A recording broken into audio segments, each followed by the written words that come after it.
Hello, everybody. Welcome to Fall River Media News. Tonight, we have a debate at the Fall River at the Liberal Club in Fall River, and with the incumbent Mayor Paul Coogan and Boomer Amro. So we're gonna be listening in on these debates. So Fall River Media is going to be listening to into these debates at the Liberal Club shortly. So I'm just waiting for my my co-host to come in, and I'm waiting for uh, the other one too. The other one to come in too. So that way we can go live. So, anyways, I hope they talk about the $2 million that was. I hope they, ask Mayor Paul Coogan about the $2 million that was spent. You know what I'm saying, because there was $2 million, spent, and we need to know where that is. So I'm hoping that people can ask questions. They can get up at the mic and ask questions about what is going on. You know what I'm saying? So I hope so. But I'm just waiting for my people to come in. Let me see who I got here. Housing is not going to be the answer. I got Alfonso. Okay. It's going to be a long night, I guess. Our schools, when we enroll more students, we're reimbursed per pupil. That's how the funding comes to us from the state. We want to grow our schools. I was at the Pay Center yesterday, and there was a number of students still enrolling in our schools. Rents in Fall River, compared to other communities in Bristol County, are at or below the average. Are they too high? Absolutely. The goal was through if you build enough apartments And Lisa, in the city, we got then the mail debates ongoing right now. He is live I don't streaming know it. what Mr. Amro's talking about. If you go by the King Philip Mill and Alden Street, there are so many military people coming off of Quinnic Island because they cannot afford the rents down. So Fall River is welcoming them to bring their money to what. Yeah, he did live stream it. Uh-oh. Or that I don't live know what stream. happened. Yeah, I don't know what Who happened was to the live talking? stream. That was Mayor Paul Coogan talking. Oh, He'll it come was? back on. Yeah, he'll come back on. Yeah. Yeah, I'm just hoping that that they question Mayor Paul Coogan with the I hope they do question him About about the 2 million that was spent, and God knows where that money went. You know what I'm saying? So that's let me see if I can get this. Let's see here. On our. Let me see here. I try to let's see if Alfonso's on again. Okay. Yeah, he'll come back on. Yeah, just try to get Alfonso back on. Which it's no study. I didn't saw a study yet to see how many was built and how many they planning to build. What they talking to you all the time is we built 10 affordable houses. Yeah, but how many market housing did you build? 100 to give us 10 affordable housings? The numbers are not working for us. The way we're going, it's not working for us. We keep growing. The problem just going to keep growing. We need to stop. We need to take care of the people, the residents first. Yes, I want the others to move into our city.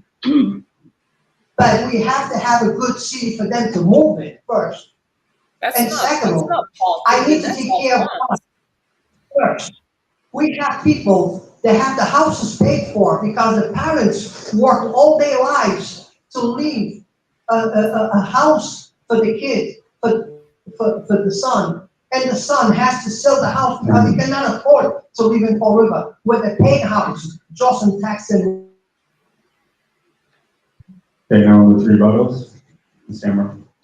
I don't understand where he's getting his information from. I do real estate every day and I'm pretty successful at it.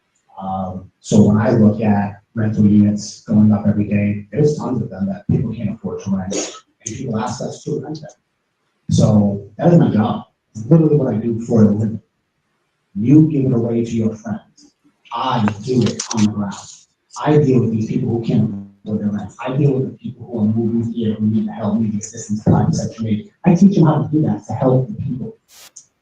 You don't. So please don't question my ability on understanding housing and how it works. Mr. Gooding. Well, our vacancy rate is around 2%, so I'm not sure where Mr. Emerald's getting that from. And absolutely, when you build property in the city of Fall River, you create jobs. You have plumbers working, electricians, asphalt, plastering. This is how you drive an economy. We need to keep construction jobs in our city. We want people working here, living here, and enjoying entertainment here. There's so much more going on. But while we're at it, right now we're building 58 units of affordability in the city of Fall River. We've increased subsidies in our housing department with the Moving On program. And we're presently buying 24 units on Rock Street so we can keep some more homeless off the streets. Shut up already. Mr. Caesar, final rebuttal. Well, He you said heard shut up again. already. That Kogan needs to shut the hell up. You have the number? I would like to know. That's the number that we're talking about. Okay, but the problem is when we tell you this, it's all truth that we're telling you here.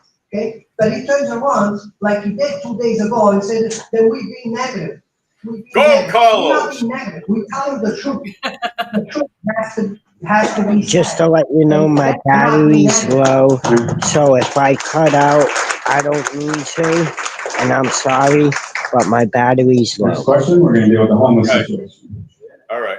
Every 2 years, candidates come to these debates and tell the people they will solve homelessness. Yet, after spending millions of dollars annually, it never goes away. If elected mayor in November, what is your plan to address the homeless situation? Be specific, tell us your plan, and it will cost taxpayers money. And we start with Mr. Coogan. Obviously, homelessness is a focus in every community in Massachusetts, and I'm extremely proud of the work the city's done tackling this very difficult issue. We developed the street outreach program. We created the first task team for homeless and opioid users.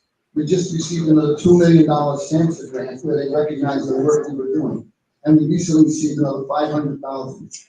We created our first enhancement without encampments, and I can tell you, we've taken 100 people out of camps, and we have 40 that have graduated to sobriety. 25 are still in our sober living arrangements, and that's a 65% rate on that 100. Is the work done? Absolutely not. We created a complete overflow shelter down at the Mayo Center at the bottom of Kennedy Park, and we purchased mobile bathrooms and trailers. We have tackled this program head on, and we're still doing it. We're cleaning camps out. We started cleaning out the bottom of Kennedy Park. There is a lot of work to do. It's a very reluctant population, and they are very, very trying. But the city of Fall River has been a model for how communities should tackle the homeless issue, and I'm extremely proud of all the people that work day in and day out on this very difficult issue. Okay, Mr. Caesar. Okay, homeless. We spend over $3 million every year.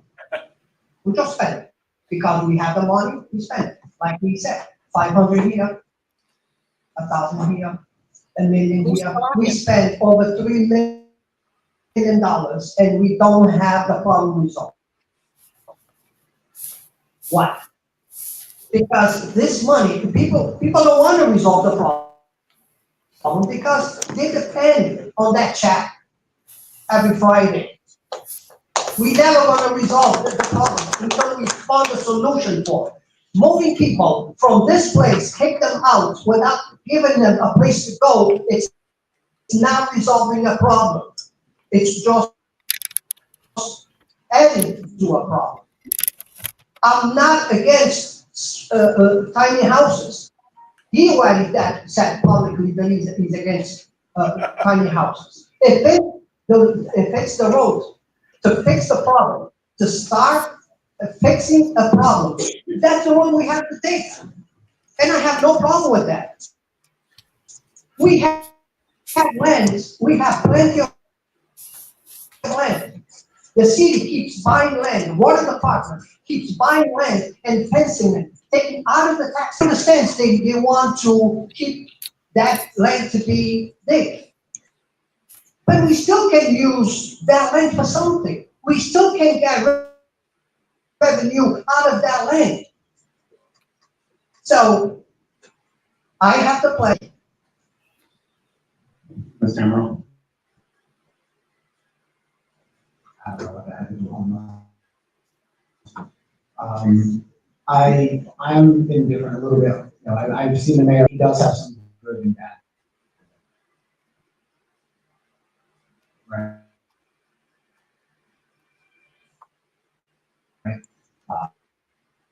I don't think he wants. I'm at 5% on my back again. You get cut out. I've seen him out there.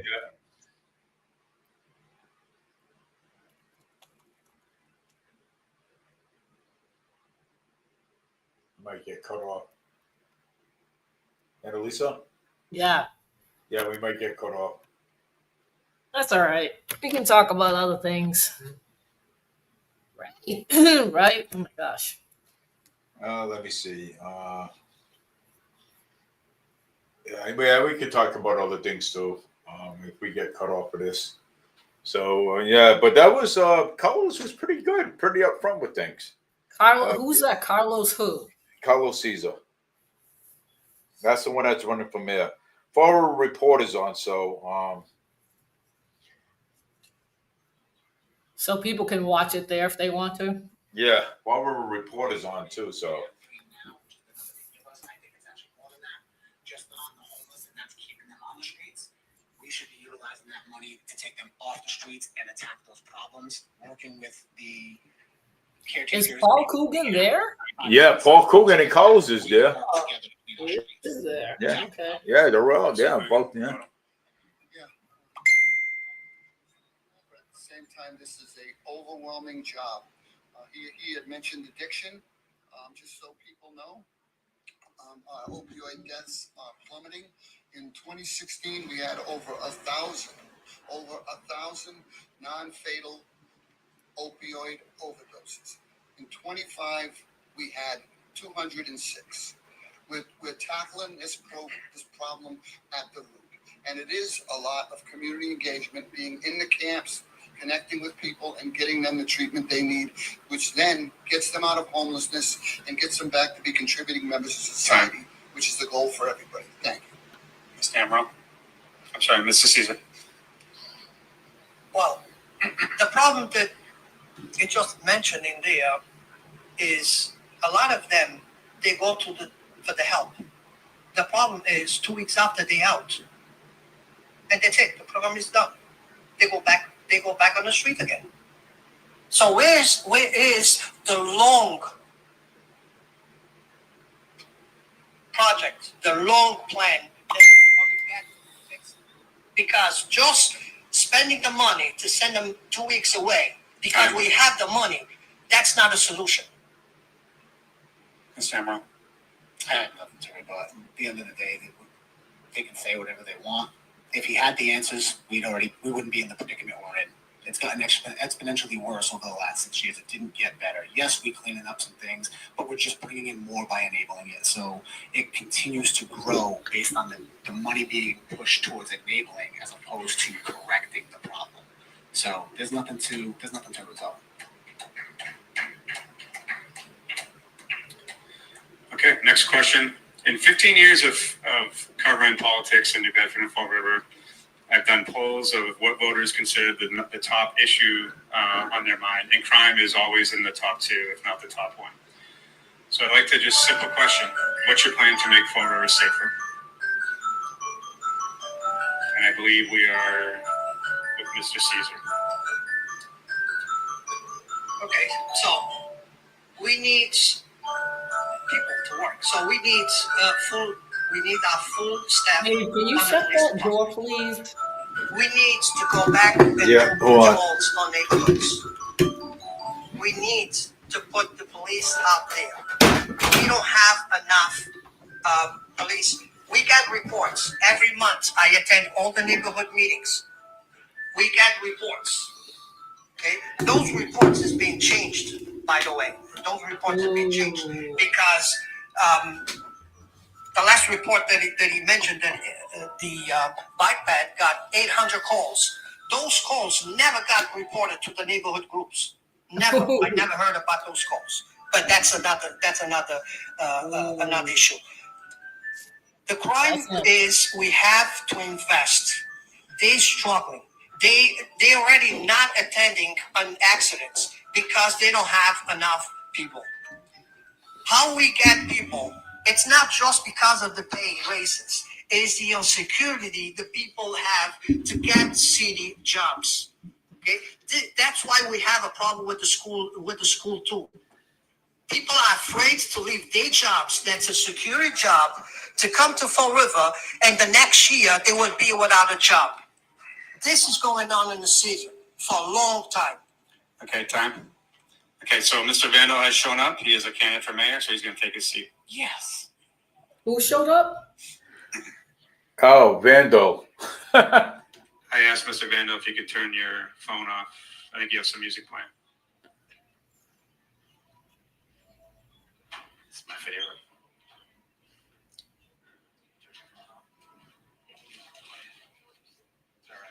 Yeah, Mr. Vandal showed up.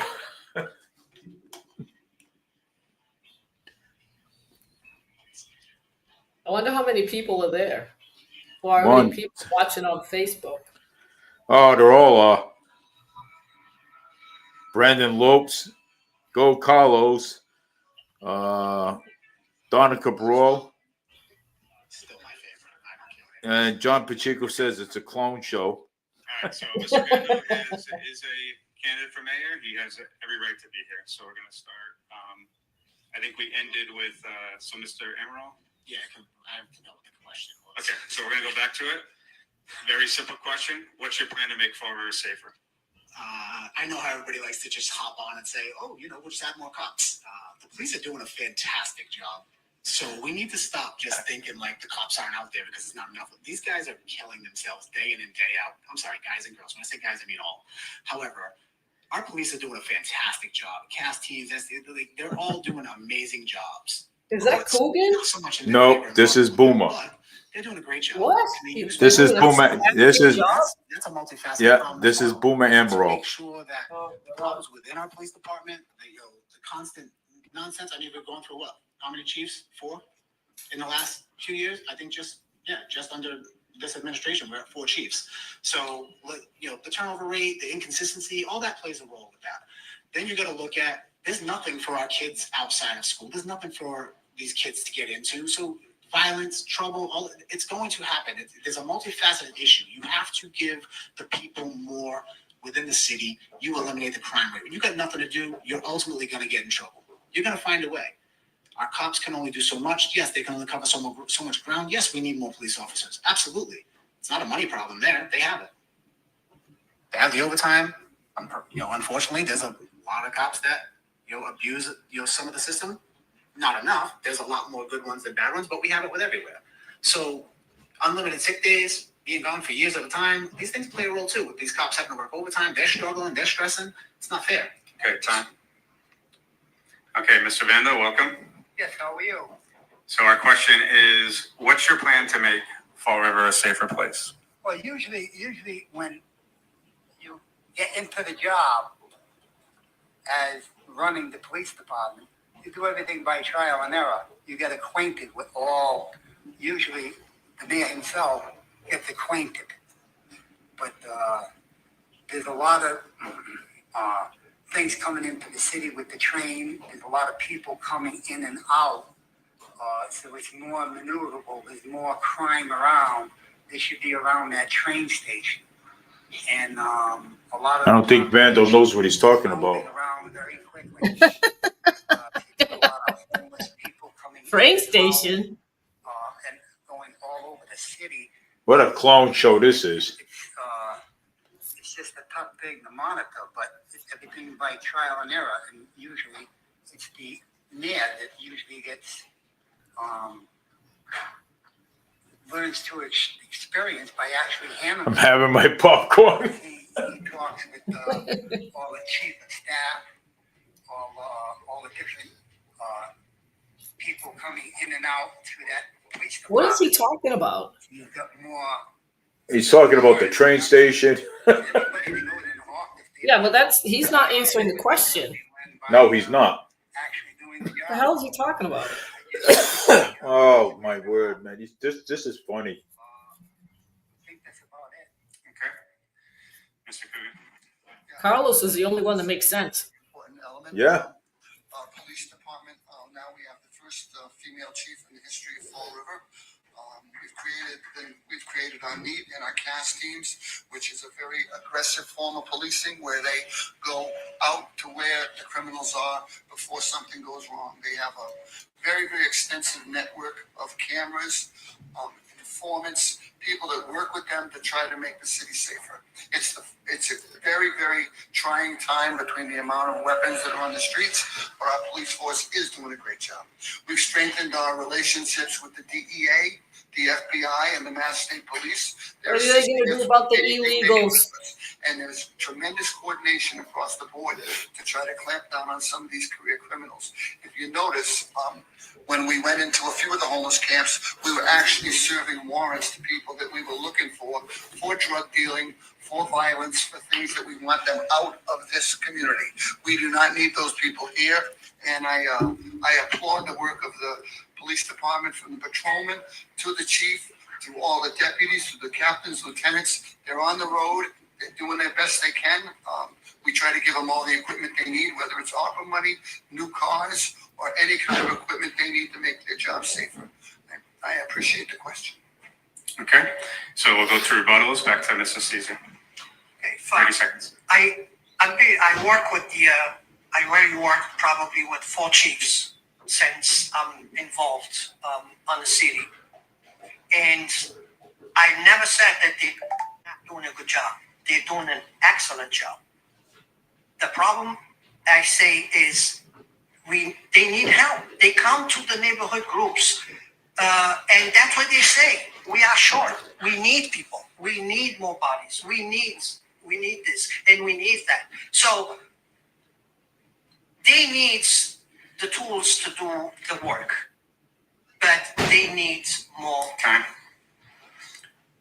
Okay, Mr. Emerald.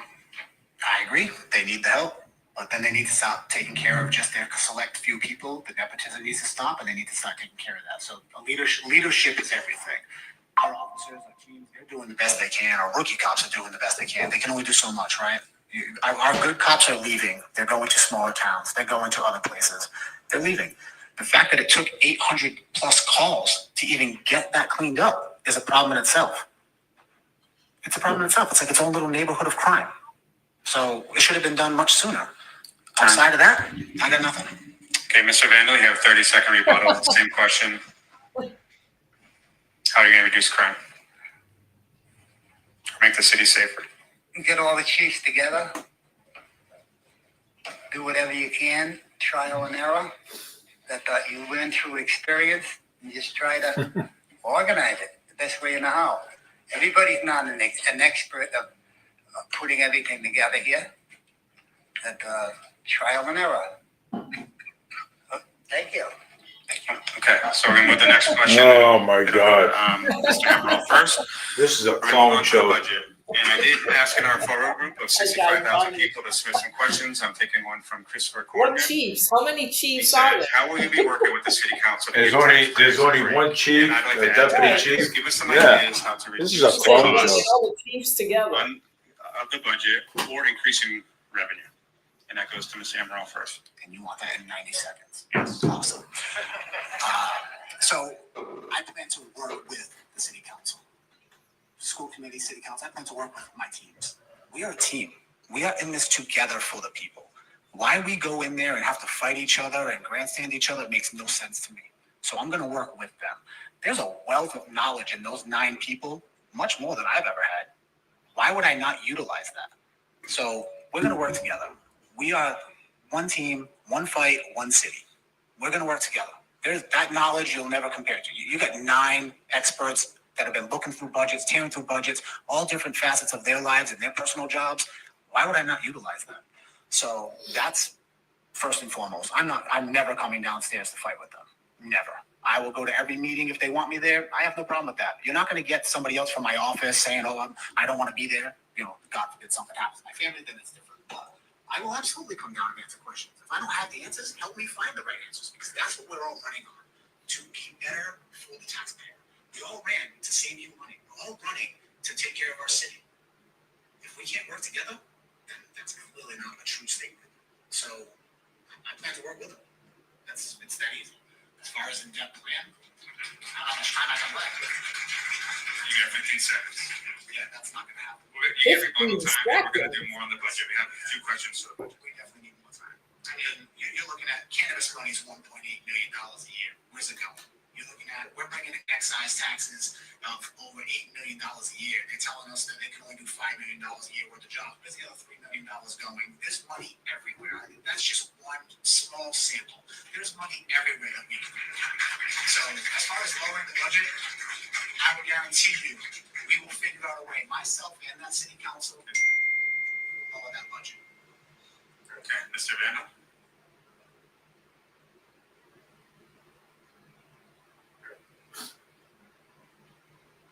I had the title father.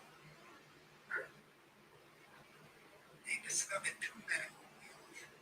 They did right that symptom. If I make a mistake on your budget, I'm sure that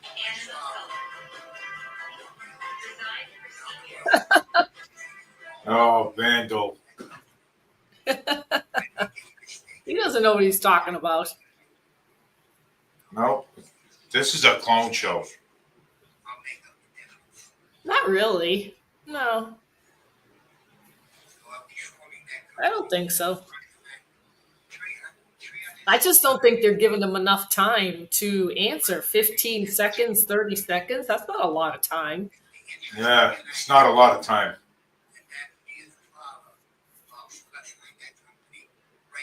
Range.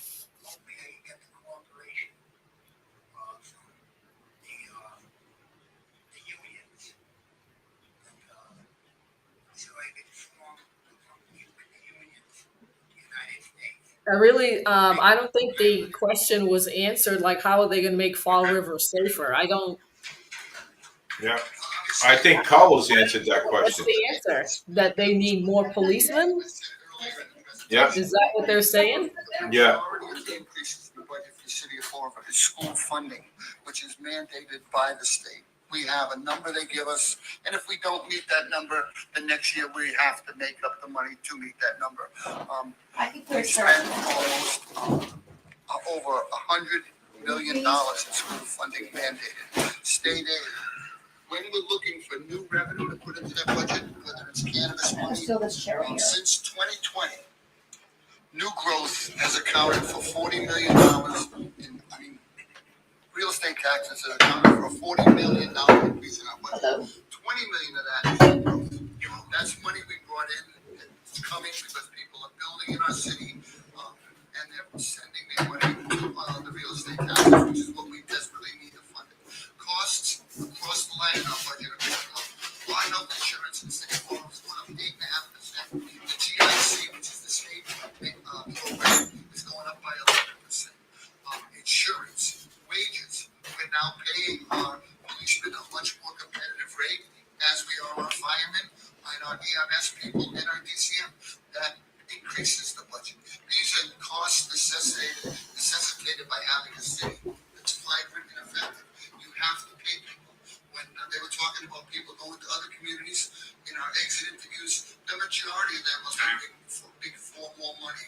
We want to keep them here. Mr. Caesar? I decided to run 2 years ago.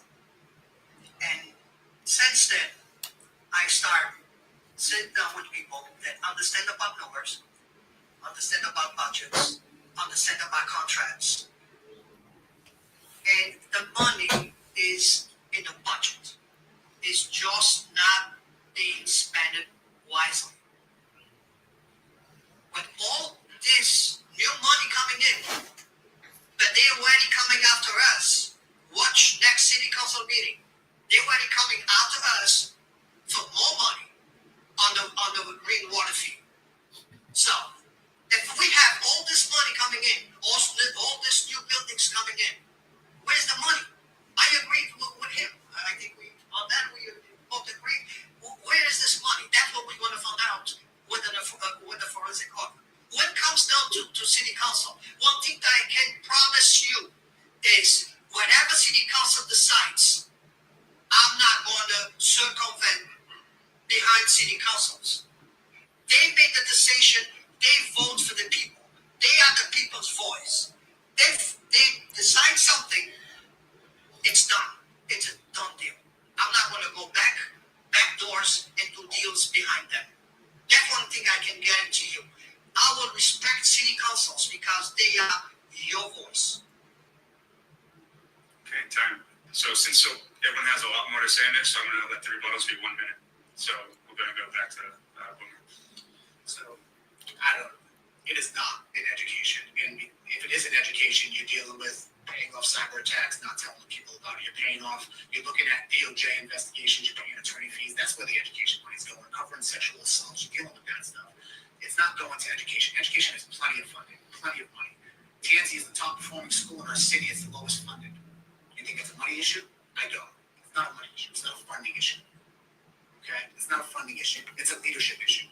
We have too many chiefs, not enough Indians in our school systems. We don't have enough teachers. We have parents in the classrooms. We got kids sitting in cafeterias because we can't get teachers. But don't worry, if you go to the main office to go and find your child because they interrogate them or they have a sexual assault, don't worry about it. There's 55 administrators sitting in the office waiting for you so they can all cover each other's stories. That's what you really get. Okay, we got 4 vice principals, a principal, 2 coaches, 3 heads of whatever departments there are in every single school. We are the same education across the district. How many department heads do you need? So don't tell me that it's the state forcing us to spend money. Tell them no, we don't need it. We need leadership.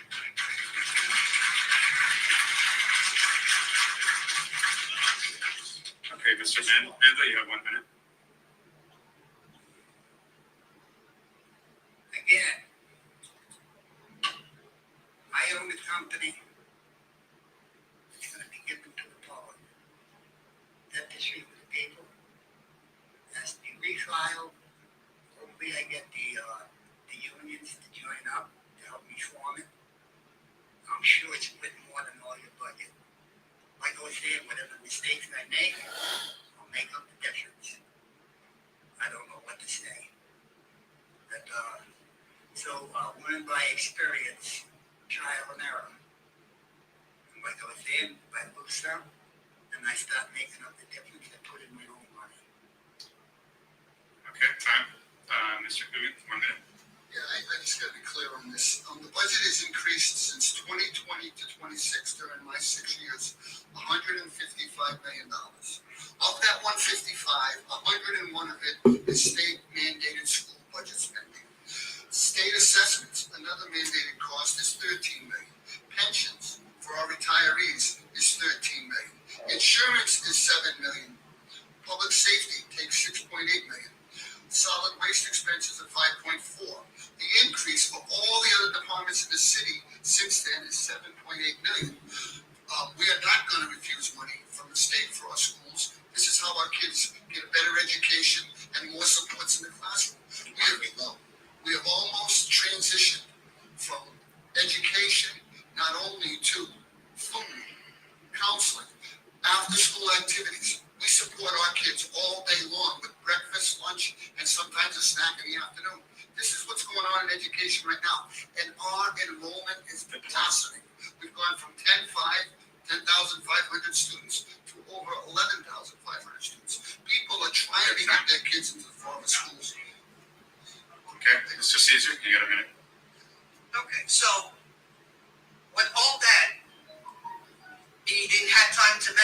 $650,000 in pay increases, okay, for favorite friends that you hired of the last 4 years. Because we have people working at City Hall still making $20 an hour for years, dedicated employees to the city. And Mr. Mayor, you got $87 million in ARPA money. Where did you use all that money that you didn't help the taxpayer a little bit in relief in taxes? Where all that money went? It's something that the forensic audit is going to show for sure. Okay, move on to the next question. Former police chief Furtado is on a one-year contract. So the next mayor and city council will determine the next chief is. Will he search for the next chief internally, which could mean renewing her contract or finding someone else, or will you open up the process to candidates outside the city like New Bedford did recently? So we have Mr. Vandal, we start the process. You have 90 seconds. Again, I'm gonna keep on going back to as being the owner for the public of the company. Mr. Vandal, if you could stick to the topic. So we're talking the police chief. With them picking a police chief, trial and error, again, being in there and having the experience in working along with just picking the person. That, like I said, that I'll be making mistakes just like any new mayor. But a lot of times, they can't put in their own money. That's the difference. That makes sense? Well, let me ask you, would you support staying inside the police department, or would you consider going outside to find the next chief? And it could be her, or it could be someone else internally in the police department. I do that at the time that I'm there. That is actual. Scared of clown. You know what I mean? Again, It's a lot time of to the ask him directly what he wants to do. the way that I would do it different. If I make a mistake, I'll pay for it. Okay, thank you, Mr. Vandal. Mr. Coogan. Obviously, we're working with the city council. We're getting Chief Furtado a one-year contract. We're moving it towards a civil service. His phone died. Then we'll allow civil service to decide the list that they send us for the next possible chiefs. So people from the outside could be on that list, people from the inside could be on that list, and I think the city of Fall River deserves the best person available. Is that a guarantee that it will go to civil service? I'm just asking. That's why. Okay. Mr. Caesar. Yes, civil service too. I do agree that we need to stop picking chiefs because we always going to pick people that we want there to work and to obey us. So I think that's the only solution out of all that mess. Okay, Mr. Amaro. It's still a toss-up for me. Either way, I don't want the control of doing it. I have zero desire to have people in place that do their job based on relying on if they're going to have a job tomorrow, if they piss me off or not. So for me, I'm okay with it, but I would like to look at the option of giving the police department themselves, every officer that works for them, let them select their top 2 people that they want, and let them vote it out. They're the ones who got to work for them. They know the insides and the ins and outs of dealing with who they're going to be with and who they're going to listen to, who they're going to respect. You're not going to work for toxic leadership. You're going to look for a way out, and that's why we have a retention problem. We don't have a recruiting problem. People want to go to the academies. People want to be cops and firefighters. People love those things. I said soldiers to war for pennies.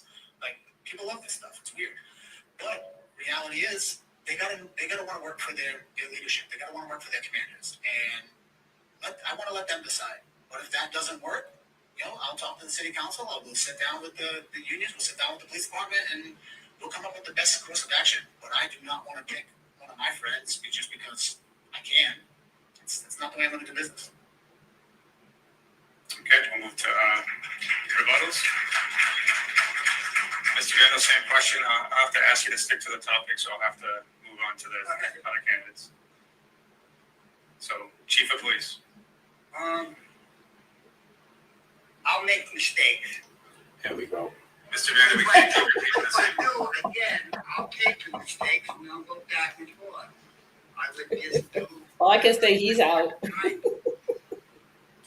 Being in the job, working on the job. Okay, let's move on to Mayor Coogan. Civil service is what we proposed for the end of this one-year contract, and that list will come down to us. I don't think Mr. Amwell has a bad idea about some of the people, whether they do it in a formal vote of everybody or they're on the search committee. I'm not opposed to that either. So I just want the best person serving the city of Fall River that puts Fall River first. Mr. Caesar. Okay, Mr. Ambrose. I agree. I want the best person serving the city. That's why I'm here. Okay, so we're back to Mr. Coogan for the next questions. Education. School spending is the largest portion of the budget, but there's never enough money to take care of all the needs. What's your educational priority for the next budget priority? So education, what's the priority for the school system? Obviously, because of the influx of Student Opportunity Act money, we've had a ton of money pumped into the foreign public schools. I believe in mostly all cases, our buildings are top shelf. Right now, we're doing a tremendous project down at RPA for the windows. We've done a lot of work at Talbot Middle School, and our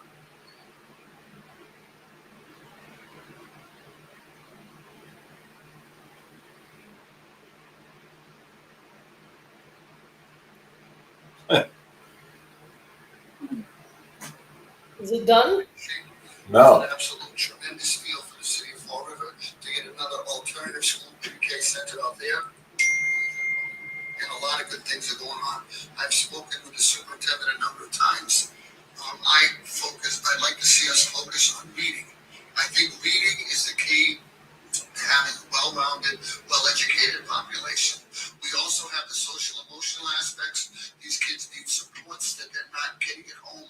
We need to give it to them, and we need to give them positive options. I think if we focus our spending on those areas, and if we increase our teachers' salaries significantly, because it's the same thing that the rest of the panel was talking about, bringing the people in, not the left behinds, not the people that go to the other communities because they get more money.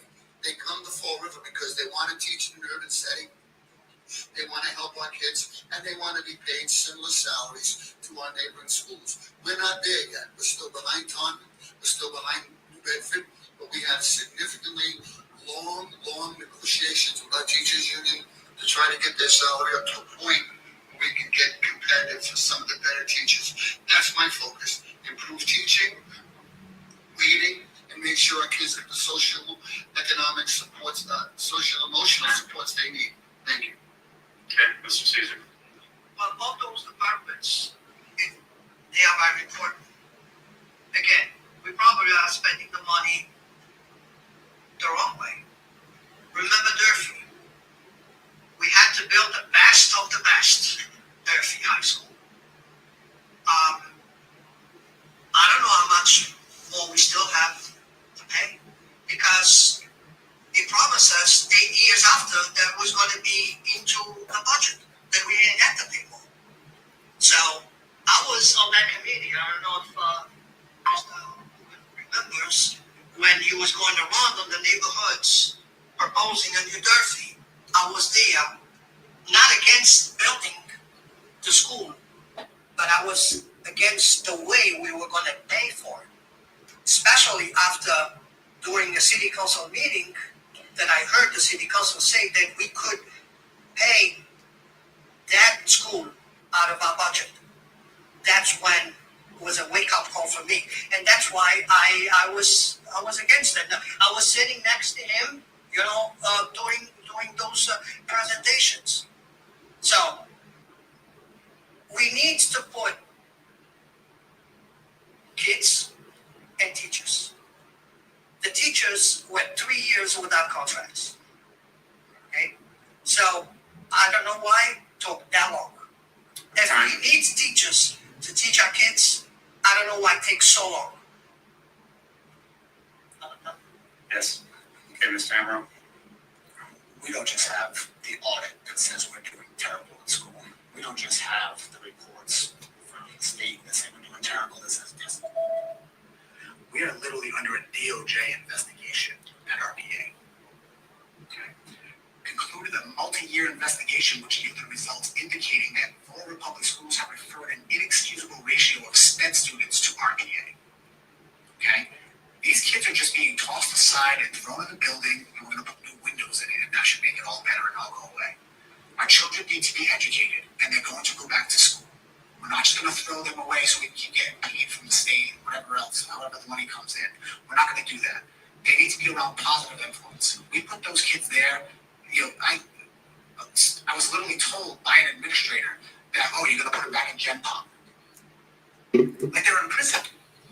That is not okay. These are children in the toughest years of their lives. And I know, you know, Mr. Coogan and, you know, and some of his, you know, supporters didn't grow up on this side of the streets, but school is the only safe place we had sometimes.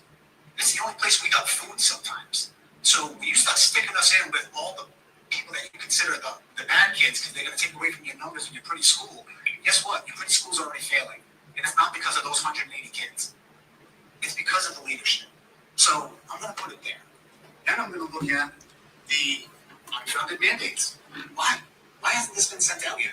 Why is transportation $16 million for us now? Time. 5 million, 16 million. I can go on for days. It's all you. You'll have your bottom time. Okay, Mr. Vandal, please focus on education.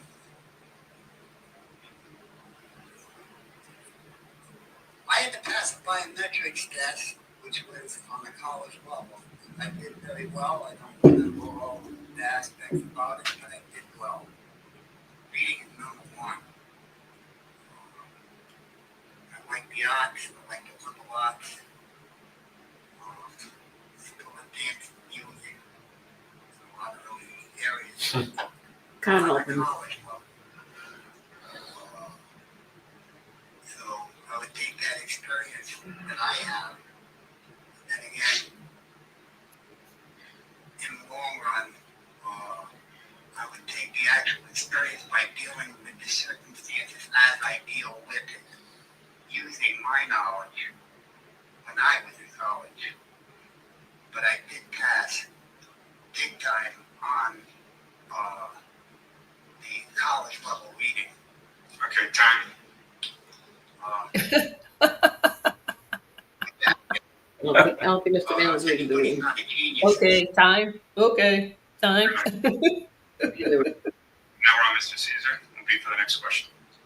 Oh gosh. I got a little distracted there. So yeah, we're doing rebuttals. I think Boomer and Both of the seasons Boomer doing and really well. Caesar's got some. Yeah. Teachers did not have a contract for 3 years. Their contract expired in June, and we worked our way through it. As far as the taxes, the vote for the new Durfee was voted on by the citizens in Fall River. The first year we gave them, we buried it in the budget, so it wasn't an assessment. And the next 2 years we reduced it by half to give our taxpayers a break. What Mr. Amaril's talking about at RPA, I'm not quite sure. We're upgrading that building because the How do you MSBA not has know, given us the Mr. money to Mayor? do it, and it'll save us. Has no excuse. Last time he was at the Flint Neighborhood Association, he used the word rot. We're not sending kids to RPA to rot. We're sending kids there to get an education. They need additional supports. They weren't able to function in a building as big as Durfee. It is a true challenge for some students. I worked there for a number of years. I know what goes on. Some kids need smaller classroom, more support, and that's why they go to RPA. They give the small classrooms inside the regular high school. My son was in New Bedford High School. Buildings don't educate kids. Teachers do. Thank you. When I went to school at 5-year-old, I went into my ABC and my 1, 2, 3s. You know when I learned? On the steps outside the house of my grandmother. Okay? So, buildings don't teach kids. Teachers do. Mr. Amaral?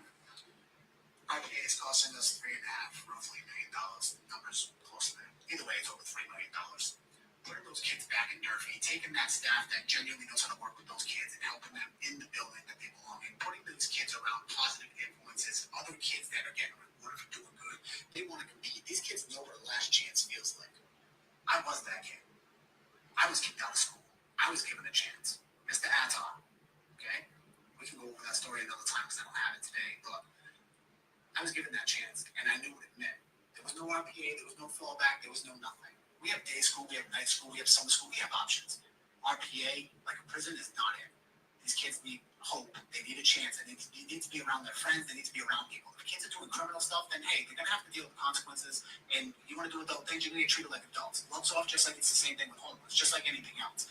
But they have to be given the same chances. And somebody has to believe in these kids. And I know what it's like to be forgotten and be one of those kids. Okay, time.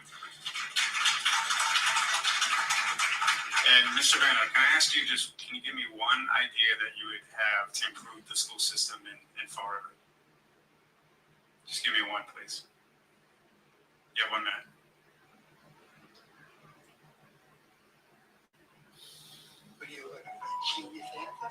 I just would like one simple answer of, it can be very general. Increase funding, something.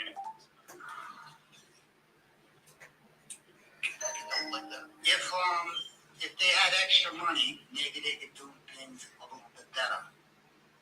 If you ever notice, or if you ever showed up with extra money, it would be over the budget, and it would be directly from me. So we'll say it like that. A lot of mistakes that I would make, even if they were, I didn't understand what was going on at the time. I'd make up the difference. I'd walk in myself. It's like looking for a record with Nate keeps scratching the same spot all the time and playing the same audio. In actually walking up live and doing it. Okay, time, Mr. Handel. Thank you. Okay, so we move on to Mr. Caesar for the next question. And the question is about ARPA funds. The city of Fall River received almost $86 million of ARPA funding. Was the money well spent? I think I already answered that. Was not good spending, and I would like to know where it was spent. Besides, I know $1.5 million went for some boxing school. I know about that, but the rest I have no idea where the money went. I would like Mr. Hogan to tell us. Are you done? Okay, Mr. Amro. I do not believe it was spent well to help the taxpayers. I like that they tried to do something for the kids, especially with COVID and everything else going on, and trying to get the kids to do something after being locked up for a while. So I don't have a problem with our youth.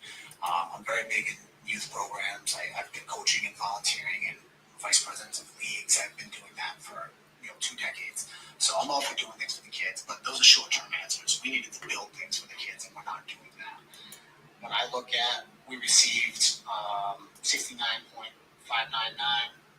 million, and then the county came in with another $14 million. We committed to $59 million, so we expended $35 million. You're looking at the budget saying zero remaining. I'm still short $10 million.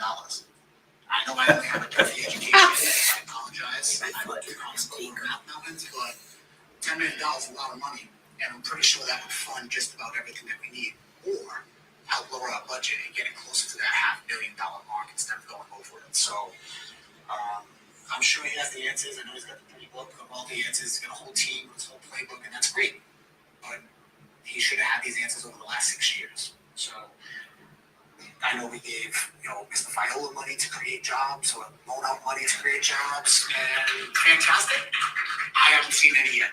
So Ryan Pierre, when I came in, they agreed that he couldn't even keep track of checks and money. So something tells me he wasn't the best man to give the money to. Okay, Mr. Vandal, talking ARPA money, was the money well spent? Everything is dollars and cents. That's what it comes down to.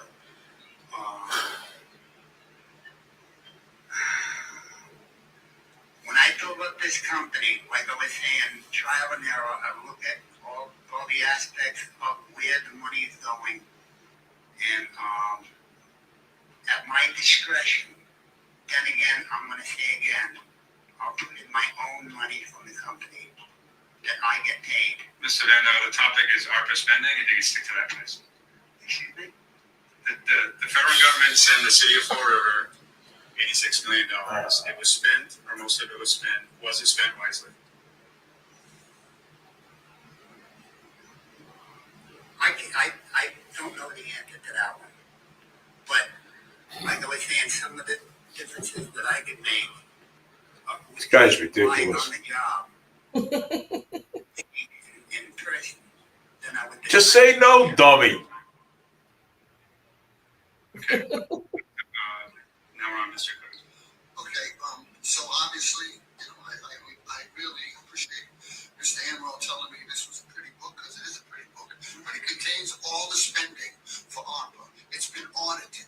The reason the money is not all spent out yet is because we're in the middle of a massive project at Lewiston Street, where that place, if anybody had gone there, would see it was not an appropriate setting for DCM in the city of Fall River.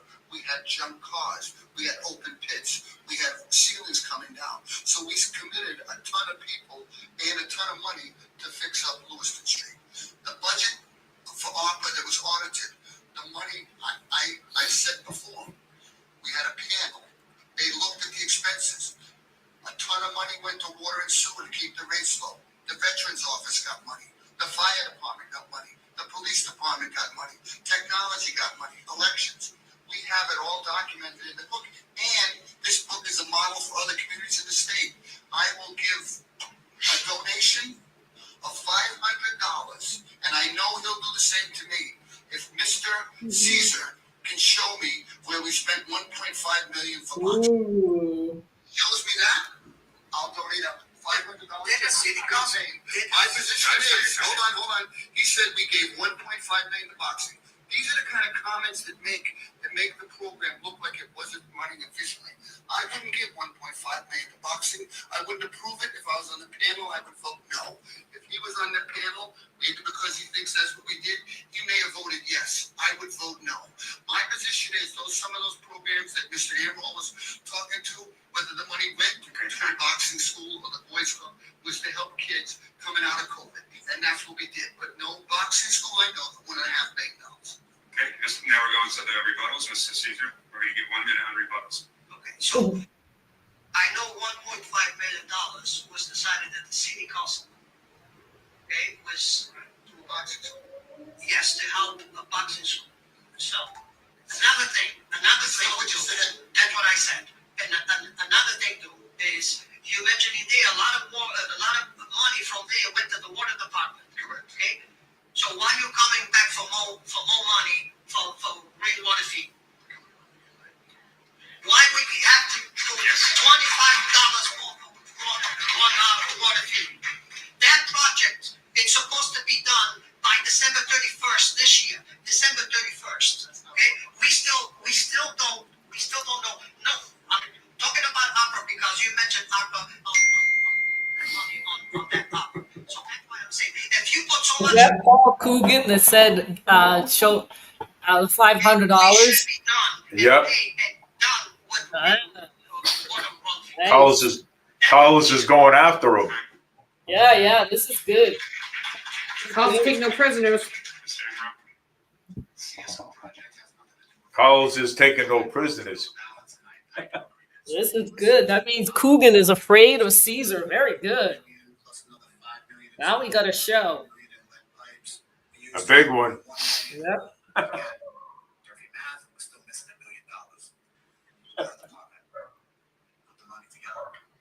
So, listen, I'm sure the answers are in his book, and I hope they are, but the budget doesn't show that. The money is always disappearing. We gave them all this money, so you're looking at, okay, 13 million, another 5 million, another 12 million. So if we gave them all this money, how are they coming back and raising the fees again? Mr. Bingo is just blah, blah, blah. Oh, God. Yeah, Mr. Bandle. They don't pay taxes on it, but yet they keep coming at us for more money for them. It needs to stop. Okay, Randall? The answer to this, learn right on the job. Again, going back to the enormous pay that I would have, is that This guy, oh my I, God. I just can't. my company. Vandal, man. He's a joker. He doesn't even know what he's talking about. It's hysterical.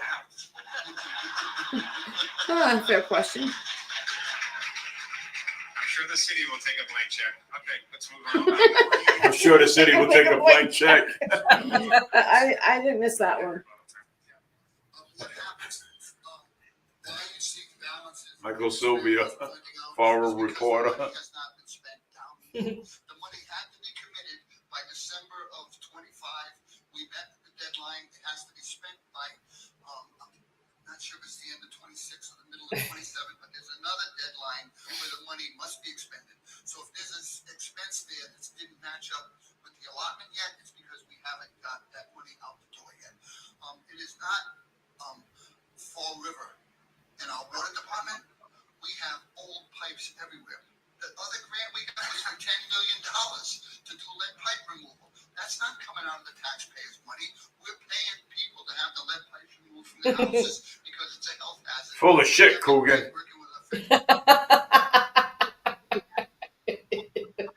Not modern day fantasy. He's on the defensive. This is good. If we didn't have ARPA, those would have been tacked onto your water bill because it's all work we have to do. We have to get our pipes back in order. It's an old city. A lot of those pipes are from God knows when. I live on Oak Grove Avenue. We're still collapsing pipes up there. But yours are new.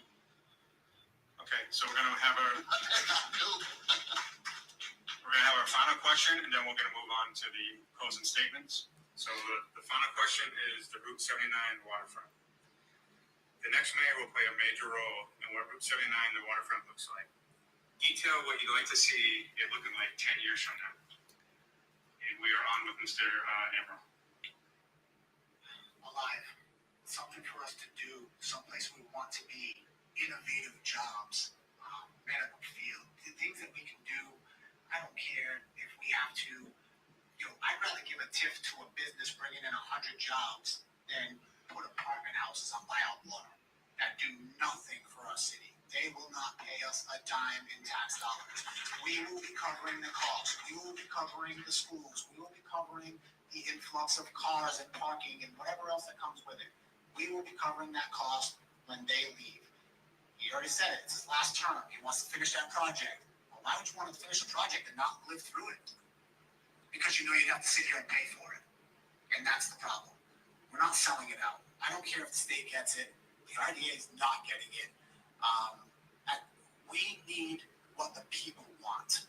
We need to have a say in that. If the state's going to listen to us and they want to take the whole thing, fine, go for it.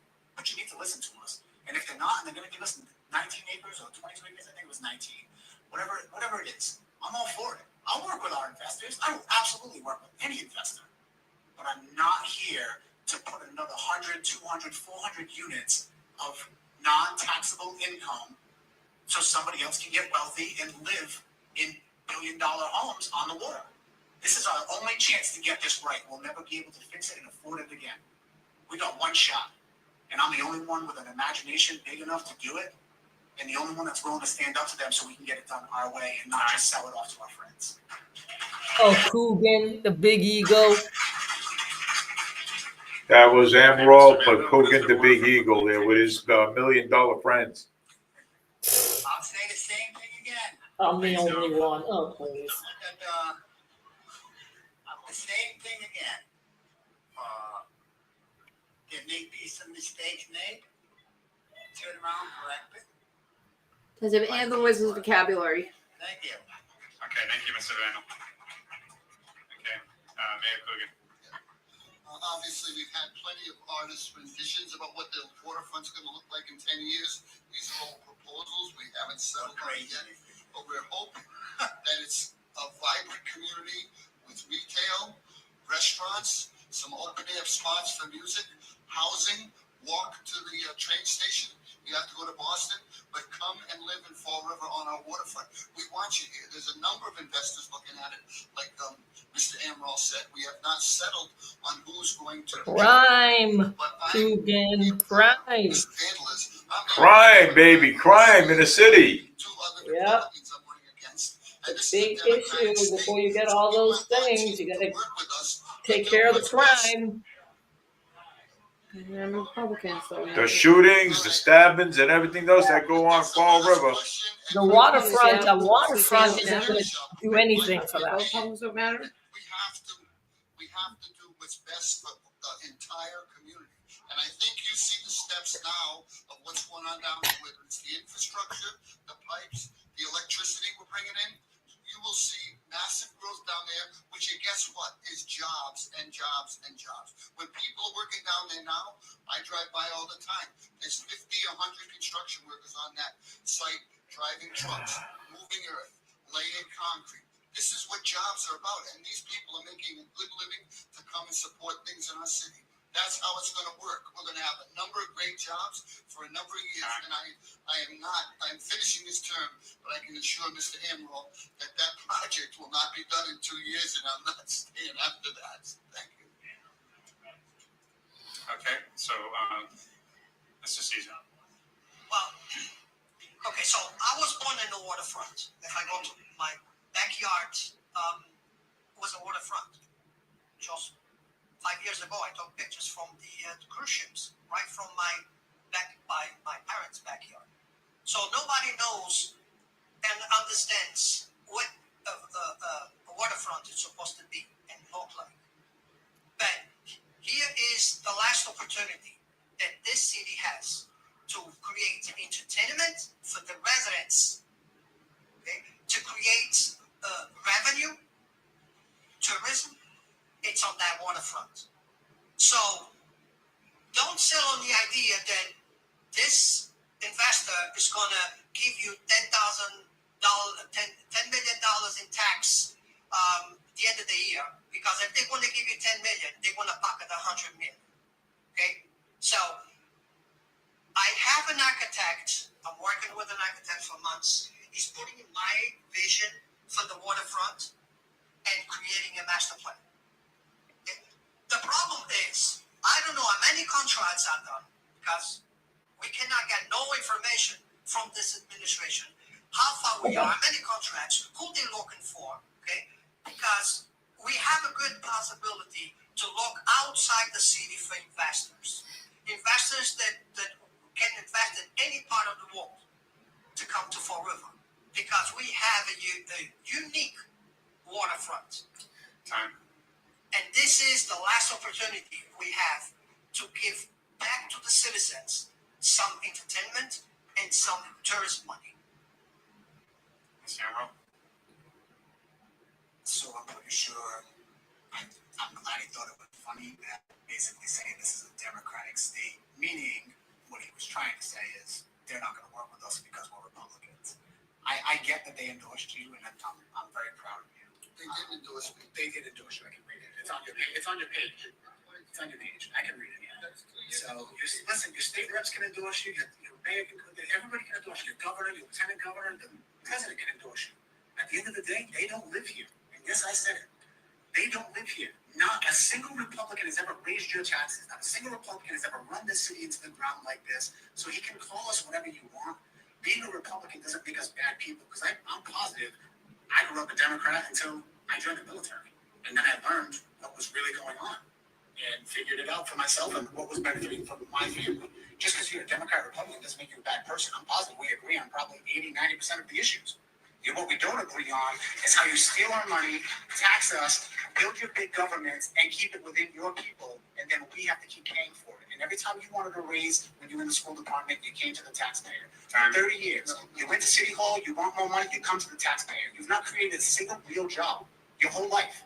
So please don't talk to us about what we can build in our city, because I know what it takes to build. You tell them, man, wrong. You tell them. Yeah. Again, by experience, working, doing whatever has to be, whatever I own, as the father of dentistry is the public.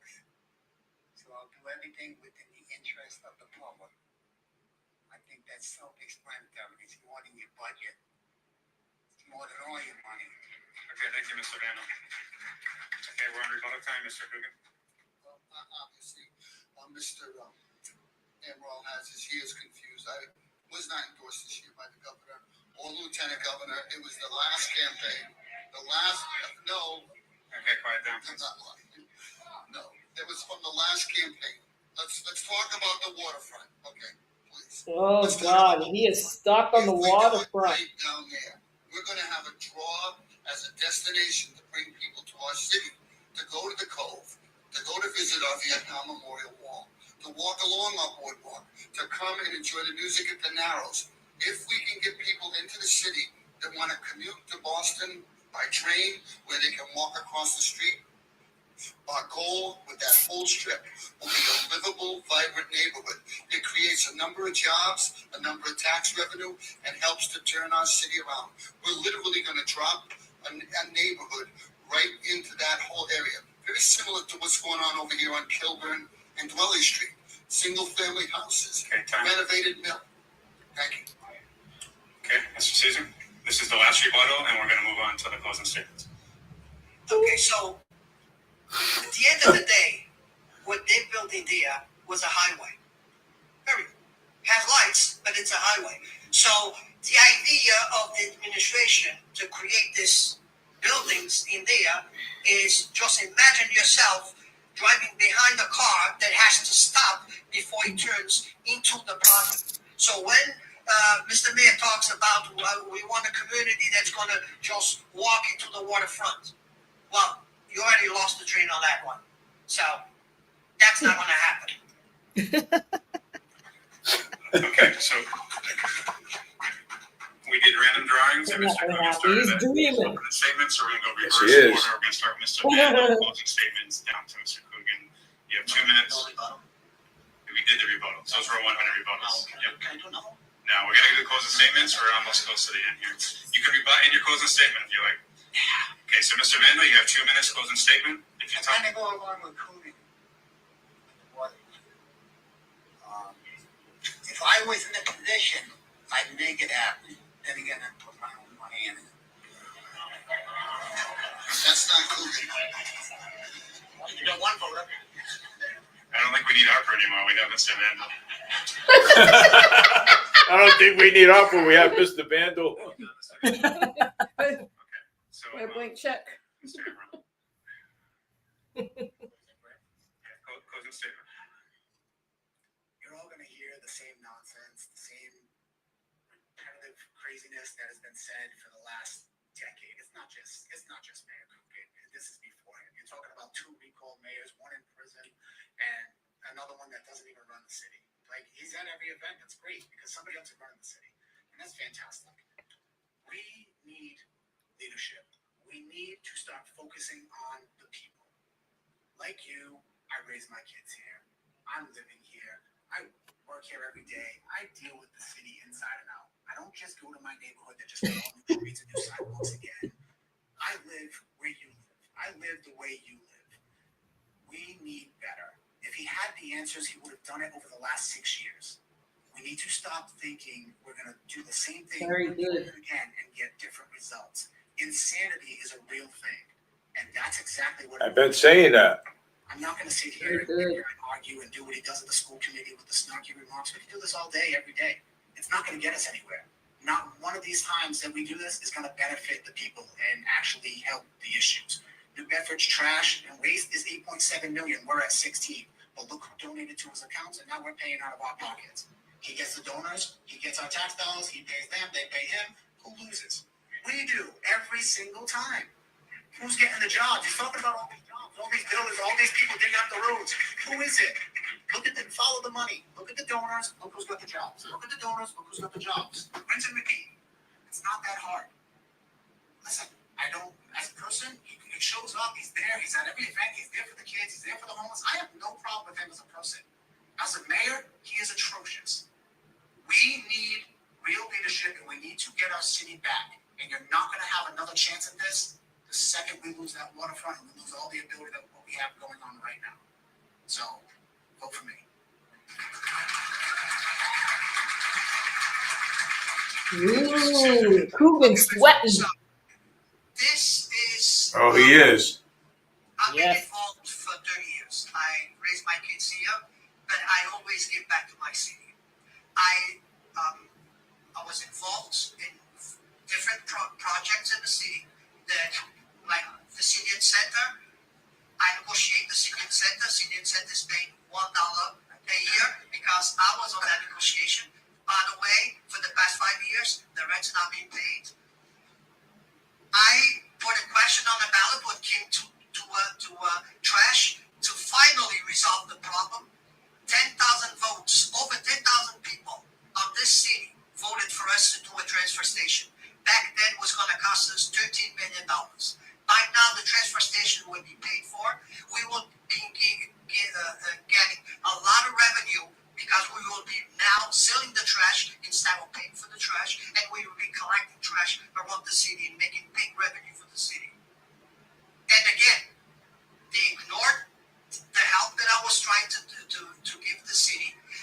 He came to office. He put a task force together. Again, another group that told him and give him the recommendations. Once again, he put all 3 months of work on that group on the trash, and he did what he wanted to do. Again, to favor the friends. So, this is, for years I've been trying to help the city, to do my duty as a resident and a taxpayer, and this is it. My mother used to say, if you want the job well done, do it yourself.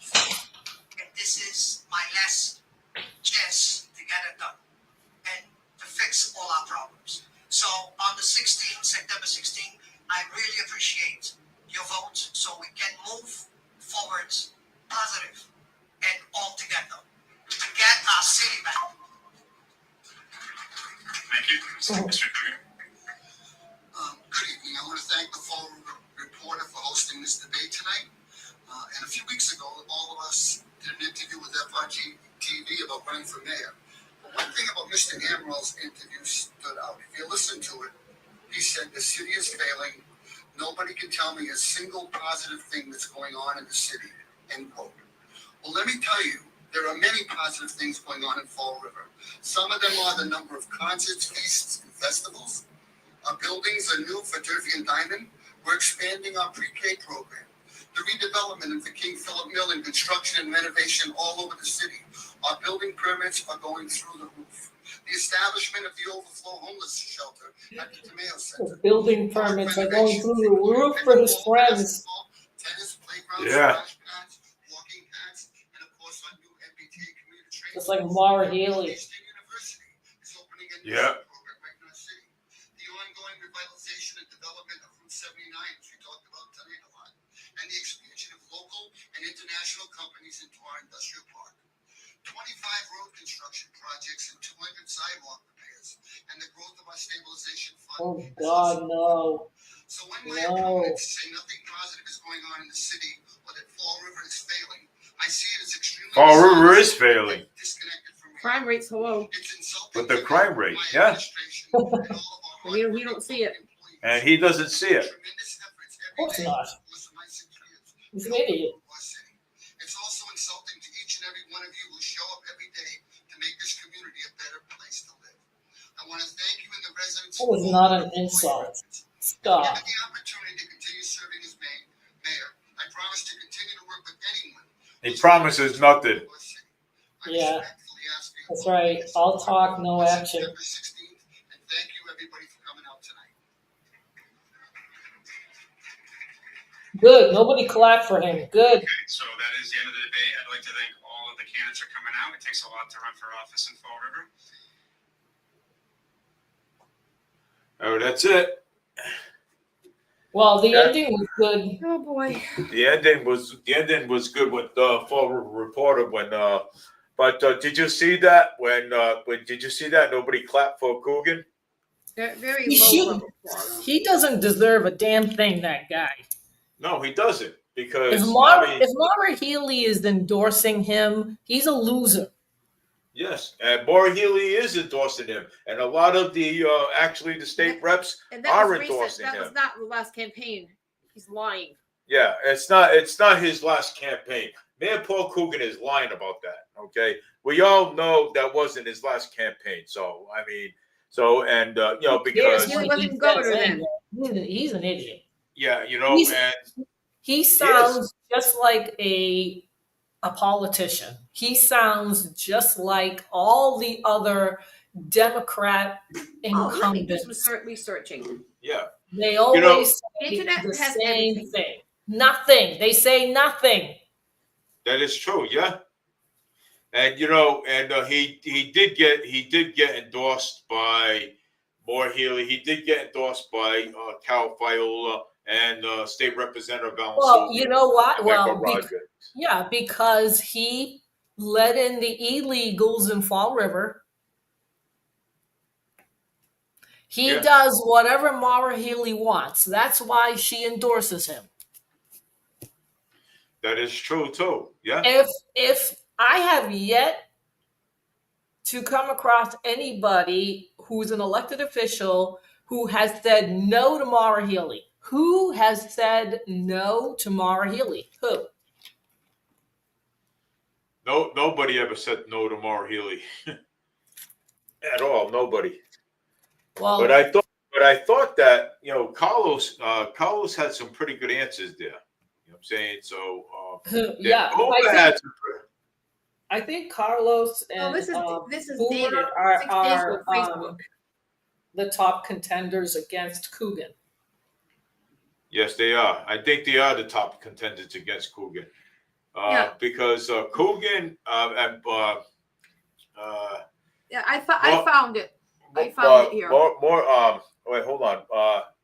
Carlos Caesar and Boomer, okay, answered the questions. They stuck to the topic, Yeah. And but I saw Coogan.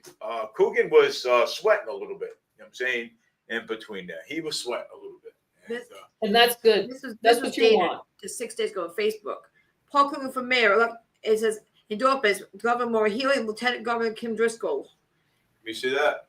Day 6 days ago. It was not his campaign 2 years ago. He is Oh, lying.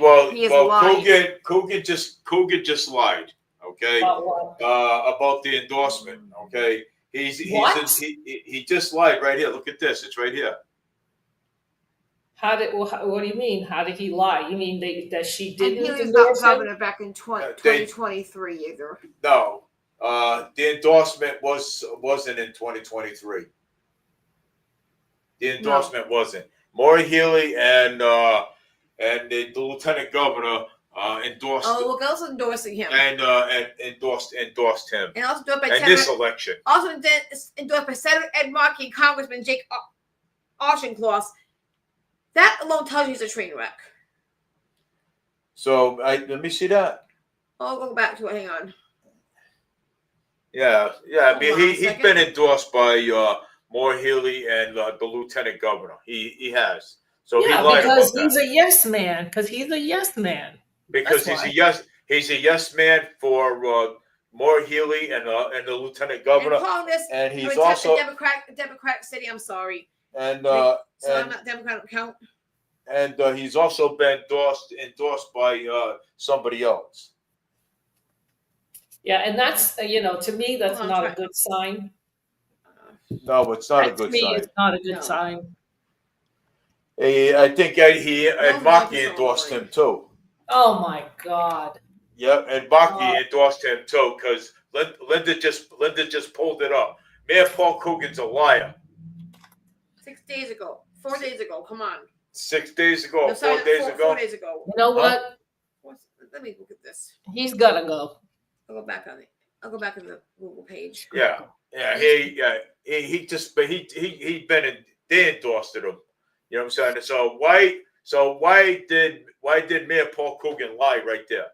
Because anybody can look it up and verify. And you can look it up and verify it too. Yeah, you know what? Image is right there. Oh Yeah, wait, it's right here. You see? Yeah. Let me see the image. Linda.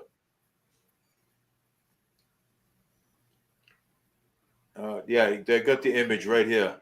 Not this one. Not this one. Go back. Go back. Go back. Go back. Oh boy. It makes you go back to the top page every time I refresh the page here, so it's kind of annoying. Oh man. Yeah, this is a circus.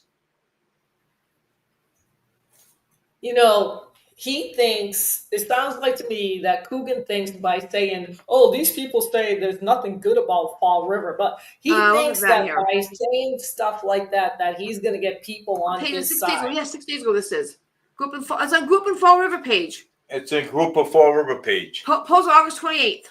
Posted August 28th. What was posted August 28th?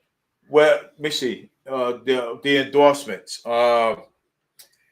Yeah, he Moore got Healy? endorsement by Moore Healy and the Lieutenant Governor Kim Driscoll. and Kim Driscoll, and then he got endorsed by Ed Markey and Jake Auchincloss. and Auchincloss. Auchincloss. Jake Auchincloss. Jake Auchincloss. Who's that? He was representative in Congress. He's a representative in Congress. No, I'm sorry. way. Yeah, he endorsed Coogan. They all endorsed. What is Coogan. all this attention on Coogan from Fall River? Like, why are Markey, Healy, Driscoll, and the congressmen?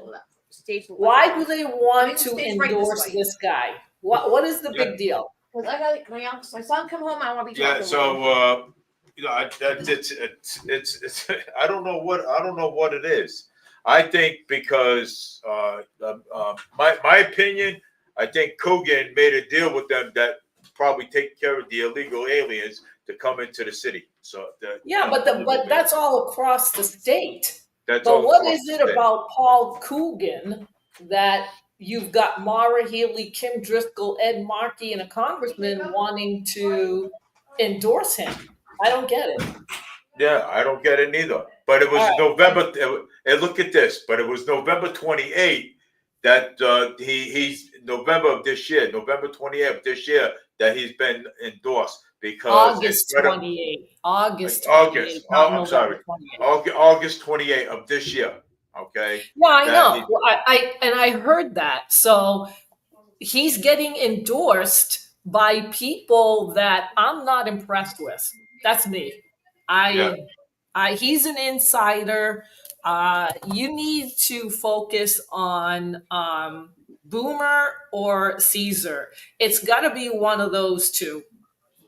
One of those two got to go up against Coogan. It's got to be one of those two to go up against Coogan and get rid of Coogan, because he is not. Coogan is not talking like the other two, like Boomer and Caesar, when they talk about education, they talk about crime, what they would like to do. He doesn't talk like that. Coogan doesn't talk like that. No, he doesn't. It's waterfront property, getting people into the city to increase revenue, which means spending money in Fall River so that Fall River can make more money so that he can spend more money. That's the bottom line. Yeah. And you're going to have the same problem with crime.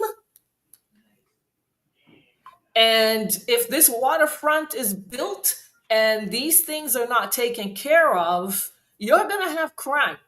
Of course. And people are not going to go to Fall River, and that project will be a waste. Yes, it will. A waste of money, probably taxpayer money. That is the last thing that he should be worried about is waterfront property. I don't know what the hell this guy, I don't know what he's thinking. I really don't. I don't even know what he's thinking, but I was hoping that they would ask the question about the $2 million that was spent. They're not going to ask him. You know what? I don't know, and maybe I'm wrong, but to me, it seems like the media in general in Massachusetts like the Democrats. Yeah. And they like the incumbents. And they are not going to ask those types of questions because it's going to make Paul Coogan not look good. Nope. Well, yeah. Well, because But the 2 million was got brought up on Spindle City Straight Talk by Chip. I think Chip or CJ, and so I was hoping that they would and that they would bring up that question, and nobody brought up the 2 million. So it's that would have been Well, this debate, sort of what was going on, was really about what the ideas of the candidates and what they have in mind. It's not about what happened to the $2 million that was lost under his administration, under Coogan's administration. It seemed like they wanted to get an idea of where the candidates stood and what they want to do in the future. So $2 million missing. Somebody wants to do an audit. Was it Caesar? Carlos Caesar said that he wants Carlos Caesar wants to do the audit, and but so is Boomer. Boomer wants to do the audit, but Boomer wants to go through Congress to get that audit done. Okay. Well, whatever. But Coogan does not say anything about an audit, does he? Nope, he didn't say nothing about the audit. No, of course not. Of course not. Yeah, he didn't. I think So Boomer. Yeah, Coogan is full of hot air. Yes, he is, and you know something. He didn't mention nothing about the audit. Coogan did not mention nothing about the audit. Okay, all he was stuck on the waterfront. Right. Did you notice that he did not say anything about the Flint area? Okay, he did not say anything about the Flint area. All it was is the audit, Waterfront. the waterfront. He doesn't say anything about education. Didn't say anything about crime. He didn't say, the economy, getting jobs. The waterfront can only have, so many jobs. But if you have a crime problem, people are not going to show up. No. People are not going to show up in Fall River because we have a lot of crime over here. People are not going to show up. And Go ahead. People that are outside of Fall River that might not know that, and just hypothetically, let's say that the waterfront is built and people do go in the South Shore, I would say mainly the surrounding neighborhoods will go first because, they know about it.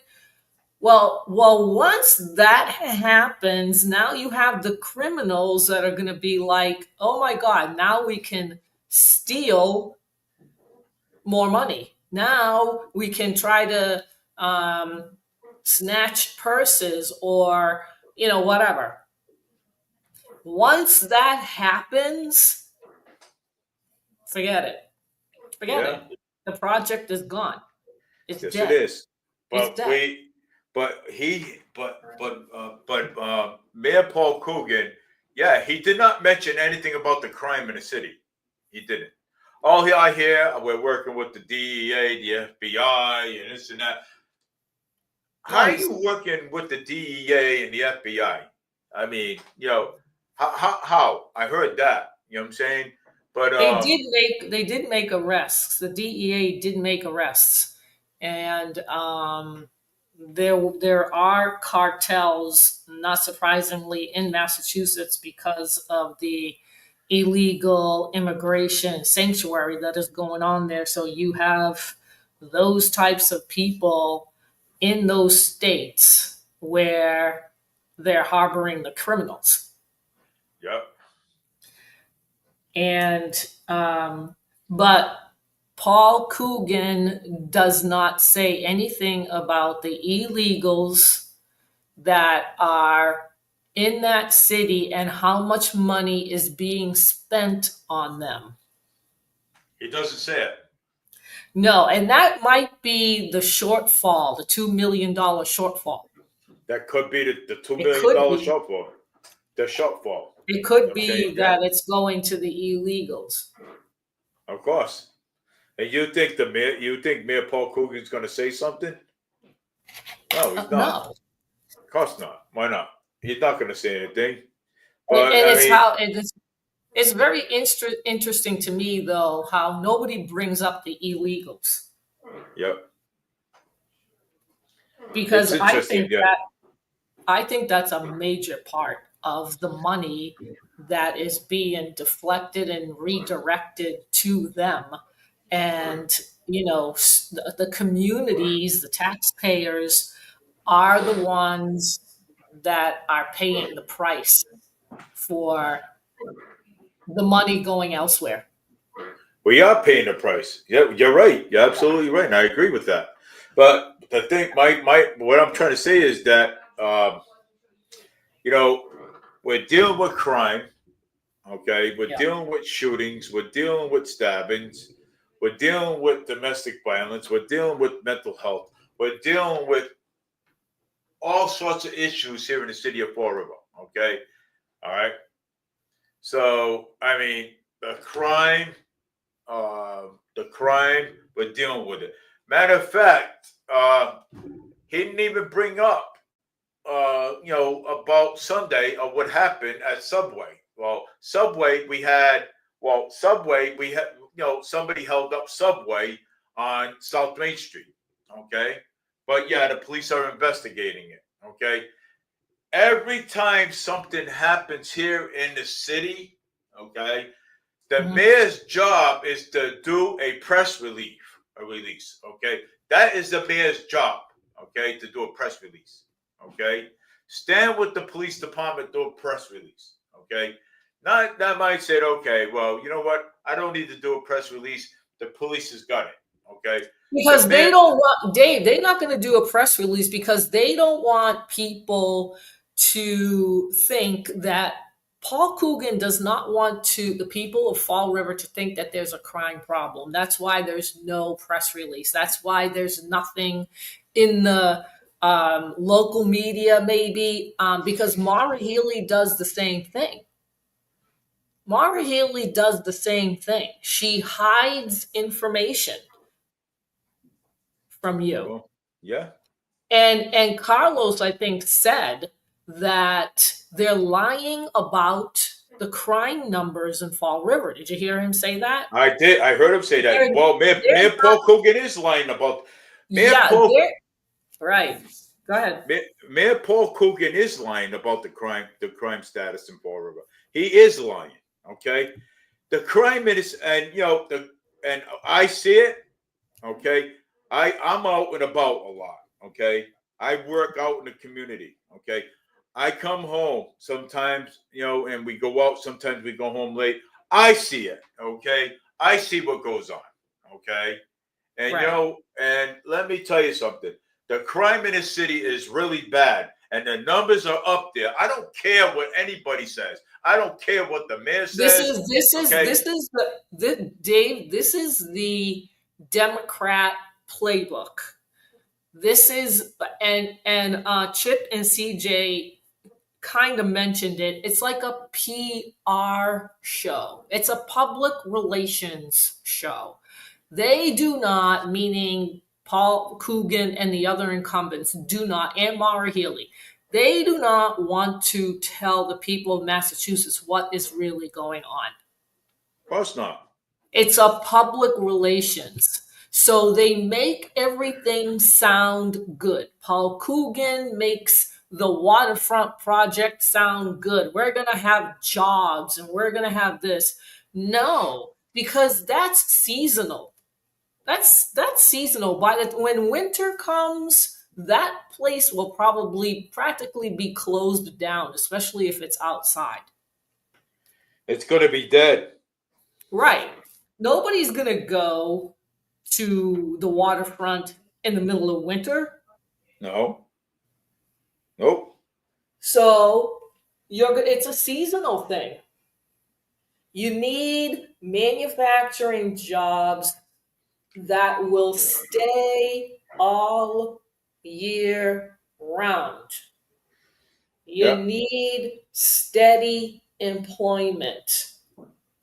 That's what you need. That's how you get income, because people are paying taxes. That is true. That's what needs to get done, not waterfront property. What the hell is he talking about? Yeah, waterfront property. Yeah, well, I don't understand what he's talking about. I really don't. Yeah, I don't nope, I get don't it. either. I don't I don't. understand it because, I mean, to attract people that make good money, okay, whatever that is for you, okay, everybody's idea of having money is different. So, whatever that is for you, about Well, people that have money, people that have money want a safe neighborhood, a safe town, a safe city, a clean town or city. And if they have a family, they want a good education system. that's right. That's what they want. Now, some of them like the city, some of them don't. So a lot of them like the suburbs because it's quiet, and others like the city because there's more to do. I mean, everybody's different. But the one thing that they want is low crime, no crime, safe area where they live, clean area, quiet area, and a good educational system. You're not going to attract people like that with waterfront property. Yeah. Nope, you're not. You're right. No, But no. I think, no, well, and plus, I mean, I mean, you're not gonna get people to come here, okay? Right. Because of all the crime, and that's one thing that Mayor Paul Coogan did not mention. Okay, he did not mention the crime that's happening here in the city of And Fall he River. never will, Dave, and he never will. And No, you're he right. never will. He'll never And mention it. people that I think that people that like candidates, the incumbents like Paul Coogan, they believe what he says, which is there's no crime, it's not that bad, the cops are doing the best they can, we're giving them everything we need, their equipment and all that. Um, He's Yet not. you have talked about yourself being assaulted and the Yeah. crime on subway, and they still have not yet made an arrest. Nope. This is bullshit. So yeah, and me myself was assaulted at the bus terminal. Okay, me and myself, I was assaulted. Okay, I was punched in the Yeah, face. and this happened before you Yeah, got assaulted. Okay, these two girls were on the bus already causing issues. yeah. And by the time they got to the Fall River bus terminal, they got out of hand and the security guards did nothing. But The Geller, police still are not, are they out looking for them? Are they out like getting no, them for no, of vandalism? course Did they not. find, if, how can how can a mayor like Paul Coogan say, we give everything to the police so that they can do their job? They're not doing their job, not even with petty crime. How are they going to handle something even more serious if something more serious comes up, like, say, in the bus station?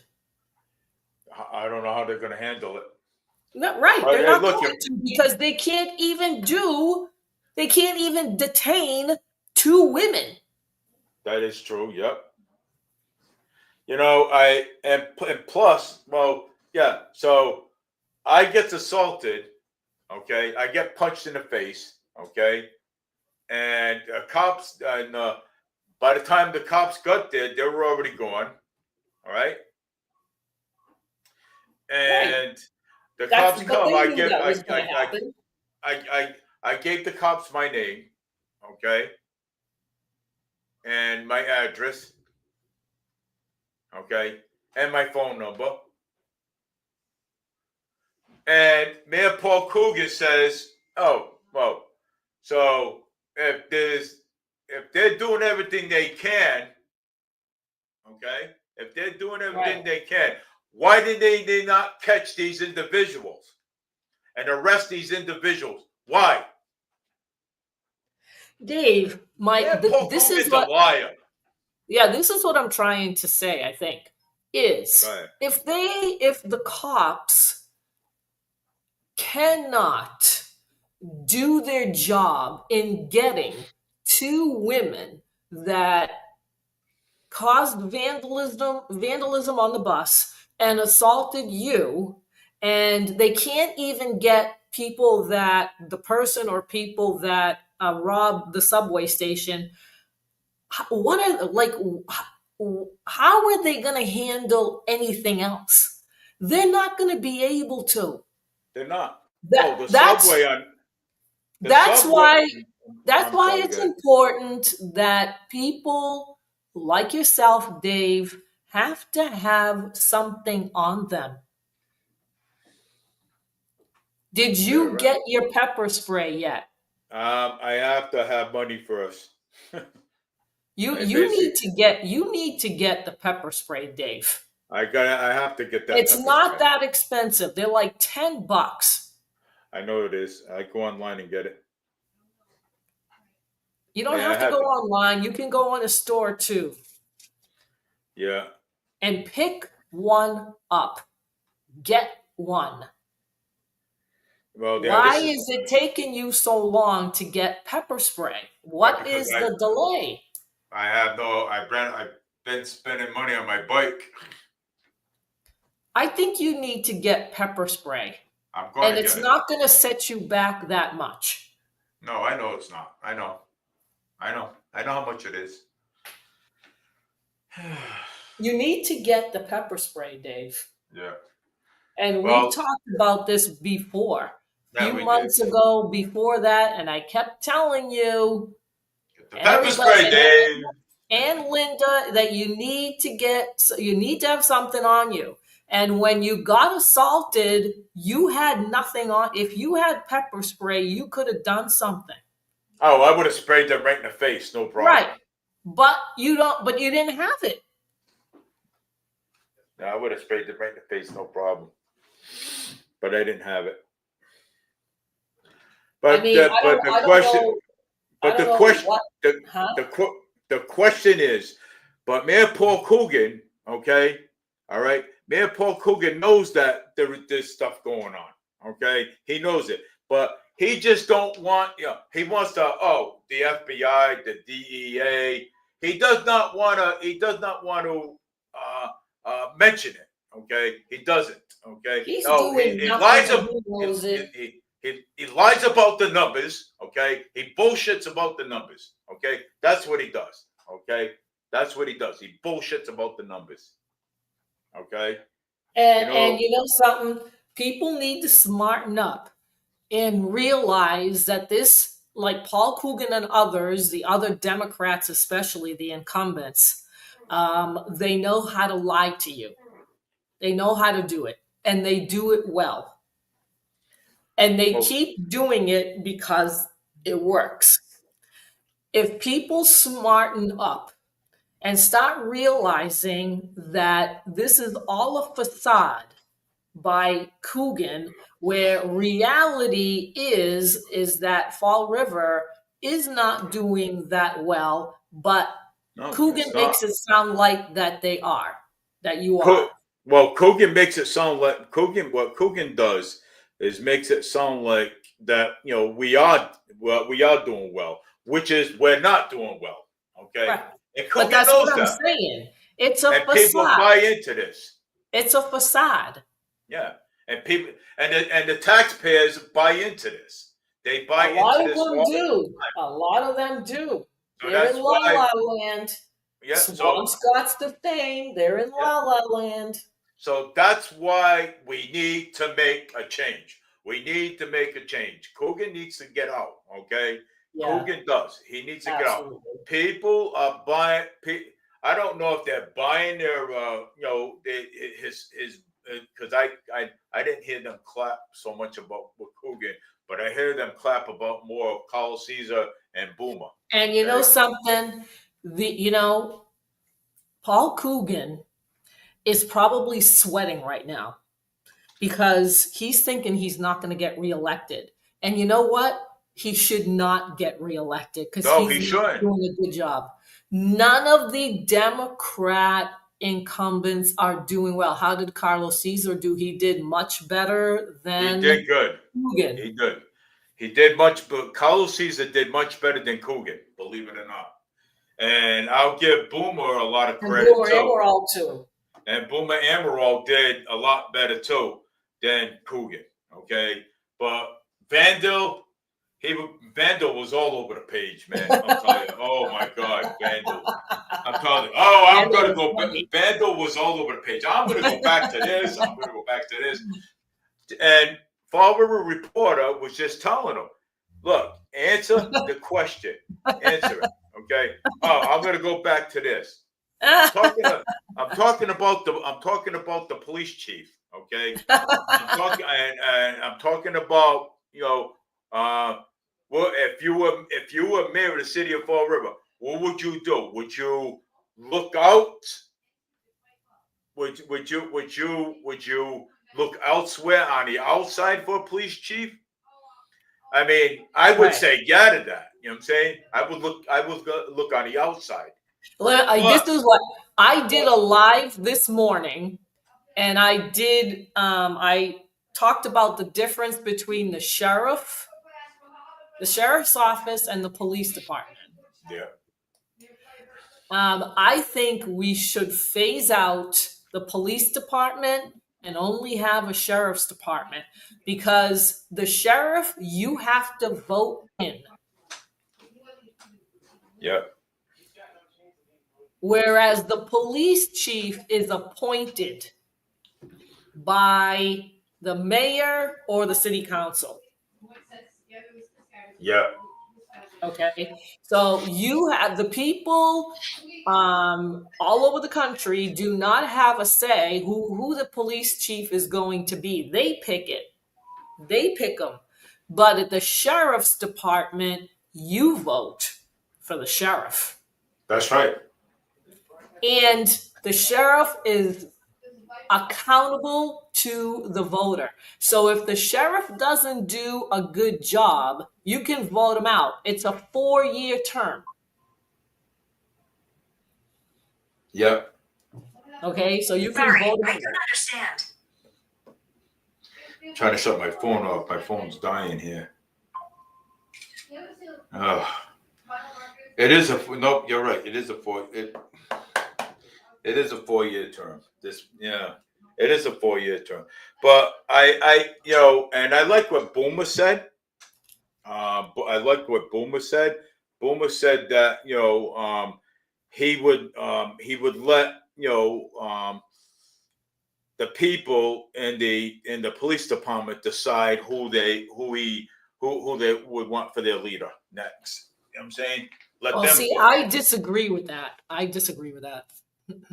Yeah, I totally disagree. This is, the sheriff's, and I said it before, the sheriff's department is in the Constitution because people get to vote for the sheriff on a 4-year term. And I do not agree with the mayor or the city council or the board like they have in Swampscott that decides who the police chief is going to be. I don't agree with that. I just don't. But I don't agree that the mayor should be involved with that. You know what I'm saying? So, but he is. He is, because that's how the police work. That's why I believe. That's why the police take orders, and I told you this. They take orders from the mayor.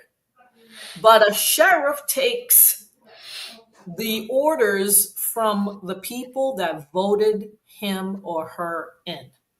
That's a big difference. That's a big difference.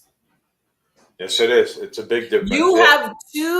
There are two law enforcement agencies that we have in this country, the police and the sheriff, both using taxpayer money. Why are we paying for two law enforcement agencies and they can't even control crime? I don't understand. When we got a lot of crime in the city of Fall River. Right, that's what I'm saying. It's not just Fall River. It's a lot of places. Go ahead. Finish up Go what you ahead. were going to say. No, and I also heard Boomer bring up the sexual assaults that happened at Durfee High School. I heard Boomer bring that up. You know what I'm saying, in the debate. Yeah. He did bring it up. Didn't you hear it? No, I didn't hear him say that. I heard Boomer bring that up. Yeah. Is your county Bristol County? Mine's is we're Bristol County over here. Yeah, we're Bristol County. I heard Boomer bring that up, and I don't think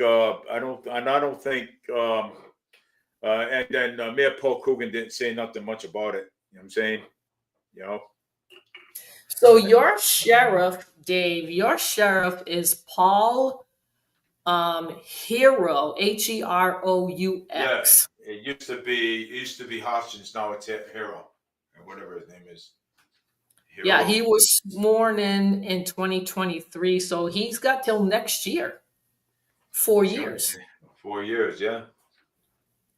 So you guys are going to be also voting for a sheriff next year. Yeah, there's a couple of new people. There's a couple of new people running for sheriff, I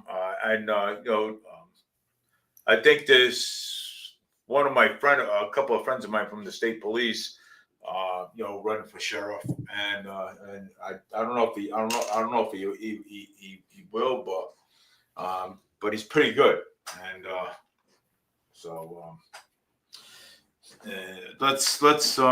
we'll see next year. Let's see what's going to happen. But I think though, to get back to Yeah, he's the sheriff for Bristol, Paul Hero. Yeah, let me see that. Yeah, I think James said something about it. Yeah, Paul. Yeah, Paul Hurrick is the sheriff in my county. Tom Hutchins was the previous one. All right, okay. Tom Hutchins was the previous one.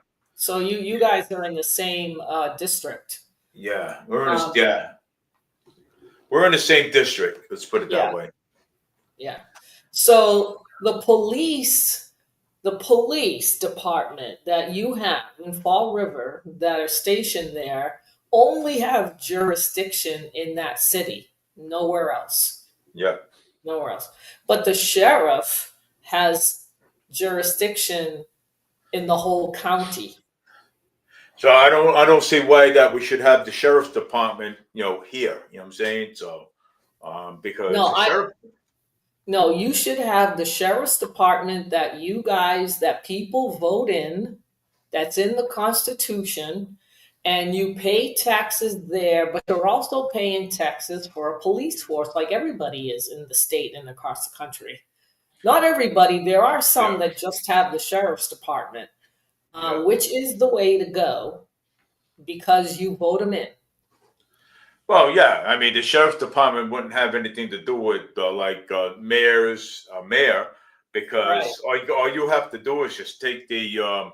No, they don't, because the sheriff is accountable to the voter, not to the mayor. No, that's what I'm trying to say. And the police, however, the police are accountable to the mayor, not the people. So is the police chief. Right. That's right. Yeah, so is the police chief. So they don't care. So in other words, the police force's boss is the mayor, just like Michelle Wu that told the Boston police not to arrest the drug addicts. Yeah. I mean, the drug dealers, rather. Wait a second. Somebody just comment on something here. Wait. The election year is drop out. Yeah, Sylvia dropped out. Should ask for a grant to maintain cleanup. Oh. You know what? Yeah, you should have cleanup. Yeah, that's important. But you know something? You need to control crime. Crime is more. The public safety is more important than cleaning up right now. Okay, it's more important. We have to clean up the crime that's in this city. Okay, don't matter how you're going to do it. We need to clean it up. Okay, and I'll tell you. Well, like I told you before, when I was crossing the street on Pleasant Street, coming out of CBS. Okay, and I saw the white SUV, police cruiser in the Dunkin' Donut parking lot. I swell, my God, something's quiet. It sounds quiet over here. But all of a sudden, I see the other police car with his blue lights on, chasing 100 dirt bikes plus electric bikes with people on it. Okay, and then when that came by, then I saw the white SUV pull out, right, and slammed on his brakes, almost knocked the kid off his bike. The one that had the wheelie up in the air like that. You know what I'm saying? I mean, you tell me that there's nothing going on in the city? Come on. I mean, I'm around in the whole entire city. I see what goes on. Mayor Paul Coogan's full of crap. Okay, he's full of it. Okay, he just don't want to talk about it. That's his problem. Okay, when that question came up, I'm not going to talk about it. That's his problem. Okay, that is his biggest. He's problem. not going to talk about it because it's not good. Okay? It won't be good for his election. Okay? That's right. Yeah. That's right. That's right. Exactly. It's not going to make him look good. So they don't talk about, Paul Coogan and the rest of them do not talk about reality, about what is really going on in the state and in their communities. They hide it because they don't want you to know so that they can get reelected and make you think that everything is just fine under their watch. And it isn't. So why don't they go out and ask? Why don't they go and ask the police chief? Okay, what's going on? Okay, why don't they ask the police chief for the real statistics on what's going on in the city? No, because the mayor is going to tell the police chief to hide the facts. That's what they do. Okay, if Paul Coogan tells the police chief to fudge the numbers and make it look like the crime isn't that bad, guess what? The police chief is going to do that. Well, I mean, because he's the boss. Because he's the boss. She's the boss. No, he's the boss. Coogan is the boss. Well, then we need. If Coogan tells the police chief to do that, he's gonna do it. He's gonna do it. He practically has to. But if it was a sheriff, that would never happen. That would never fly. Would never happen because the sheriff answers to the voters. There is no mayor that he has to listen to. There's no police chief that he has to listen to. He has to listen to the voter. That's why I believe that the police force needs to be phased out and be replaced by a sheriff's department where people elect the sheriff. Yeah.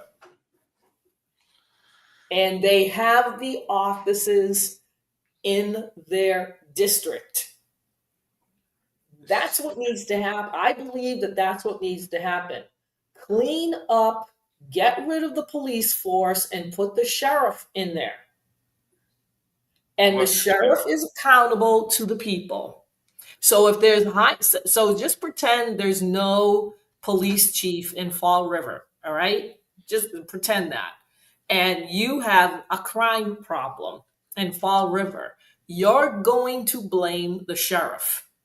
And if the sheriff doesn't do anything about it, you can vote him out. Vote him out for the next 4 years. Yeah, that would be easy. So if this guy is not doing the job he's supposed to be doing to keep everybody safe, like say in Fall River, because that is his jurisdiction. Fall River is his jurisdiction, Paul Hero. If he's not helping out, then he needs to go and he needs to be replaced by someone who's going to curb crime. That Right? is true. Yep. Paul Hero. Yeah, but then he needs to. If he's not going to do it, then he needs to be. He needs to be gone too. Exactly. You know what I'm saying? Exactly. You know, Is if he he's not going. anywhere to be found? Is he helping out with the police department in Fall River? Because he can do that. I That's his don't. jurisdiction. Yes, it is. I haven't heard so much about him. So, Right. he's not. No. He's not on. He's not in the news so many. He's not on. He's No, not. because people are so focused on the police department. Right? The police, the police, the police, the police, the police chief, the mayor, the police chief, the mayor, the police. Nobody mentions the sheriff. Well, then if that has to happen, then He Paul. he can, Yeah, the sheriff department can help out the Fall River Police Department. They can help out. If there's a problem and you need more people, you can go to the sheriff. They can okay. go to the sheriff. And the sheriff can come out and help out in the city Yes. Yes. and Because make it's those. their jurisdiction. They Oh, can do that. I've seen the sheriff one time, Sheriff Carr do it one time, back up a Fall River police officer. I've seen him do it once. You know what I'm saying? Yes. When a police officer was by himself and making the arrest, a Mm-hmm. sheriff came out and Yep. assist Back backed up the Fall River police cruiser. Right. Yeah, Right. and Right. help him. And you know what? Dave, you can go to the sheriff department. You might be able to call them up or whatever and say, look, the bus station, I got assaulted at the bus station and the bus was vandalized. How come you guys don't come down here and help us? That is true. Yeah. So I can do that. You know what I'm saying? I can call them. You can And do that because you vote. Did you vote for him? Did you vote? Yes, you can do that well, because I did not vote you for him though. well, you have whatever you're the voter, and that's who he's accountable to. That's who he has to listen to. You, the voter, not the mayor, not the police chief, the voter. I might just give him a call. That's another venue that is readily available to the people everywhere in this country, that if there's some situation that the police are not doing their job, then you need to call the sheriff's department and say, we need some help down here. Yeah. Well, I may email him. So I'll email him and let him know that hey, we need some help down here in Fall River because we don't have. Yeah, you know what you ask them, Dave? How come you don't come down here and help us out? You're the sheriff. You have jurisdiction here. How come And you he don't come does. and help us out? Yeah. I got assaulted. The bus got vandalized. Subway was robbed. I mean, 100 dirt bikes or bikes are on the road, and the police can't even catch one. When are you guys gonna come down here? Yeah. You know what I mean? Yeah. What are you doing? What happens? You don't get the vote. What does that mean? What do you mean? What happens? You don't get the vote. What do you mean? Wait a second. Hold on. I don't know what he's talking about. No. He's looking for something. No, I'm saying the comment. What happens? You don't get the vote.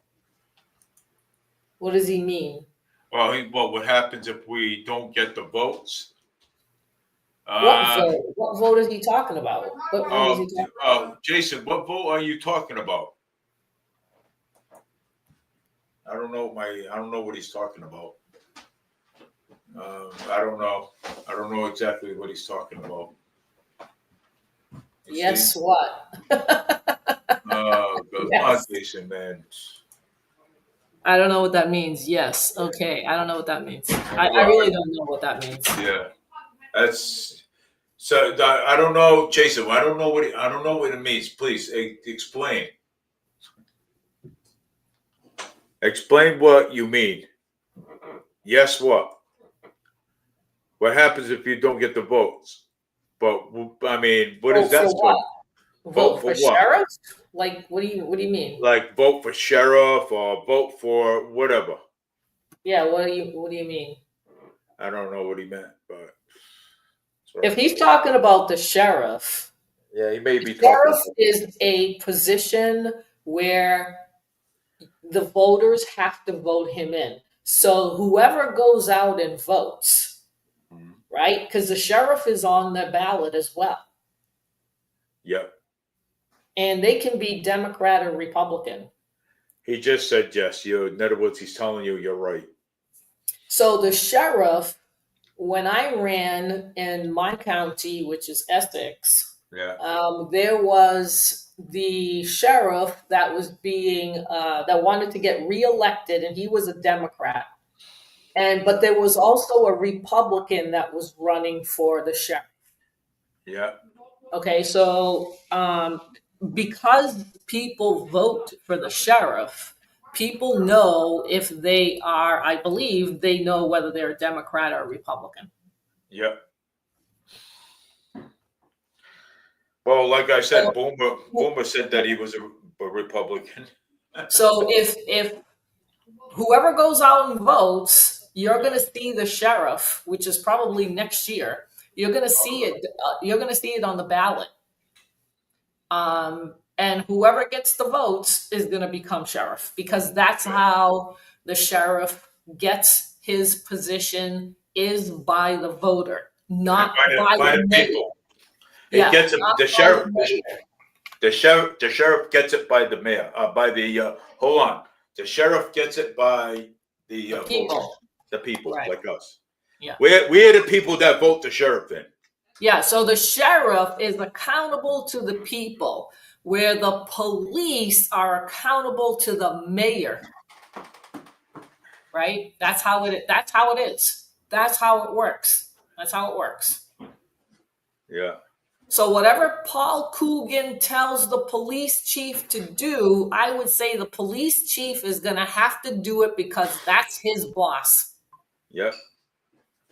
Whereas the sheriff, we're the boss. The voter, the sheriff is held accountable by the voter. We're the boss, and we say what comes and Yes. we say what goes. Right. Right. So if this guy, Paul Hero, is not helping out in Fall River, then if he does nothing next year, get him out and get somebody else who will. We need, but we do need the sheriffs down here. Jake, can you please close that door? Thank you. Yeah, so we do need. That's the huge difference between the sheriff and the police department. I don't think a lot of people know that, because I did not, because the focus is always the police. Because in Swampscott, we have the police station. It's the police. It's the police. It's the police. Nobody mentions the sheriff. We have a sheriff in the district. Yes. We have a sheriff in the district that we vote for. Why do we have both? Why do we have both? I don't get it. Idea. I don't get it either. I don't. I mean, we're the ones, the taxpayer is funding both these law enforcement agencies. Why do we need both when they can't even curb the crime? What the hell is going on? I have no idea what is going on. Why are they funding two agencies when we can only fund one, which it would be the sheriff's department. We should be only funding the sheriff's department. Yes, that's it. That's all. The police department can be, I believe, maybe I'm wrong, I don't know, but maybe these headquarters where the where the police are, can be converted to the sheriff's department, Yeah, where they have to be accountable to you, not the mayor, to you, the voter, the voter. yeah. Well, we'll, That we'll, we'll don't you think that changes the picture a little? that, Don't you think that changes the picture? well, it changes the picture a little bit. You know what I'm saying? To me, it does, but I don't know if it changes the picture to everyone else. So I don't know. Well, it does, because it's just like voting for a candidate, right? Yeah, They are accountable to you, the voter, that's right.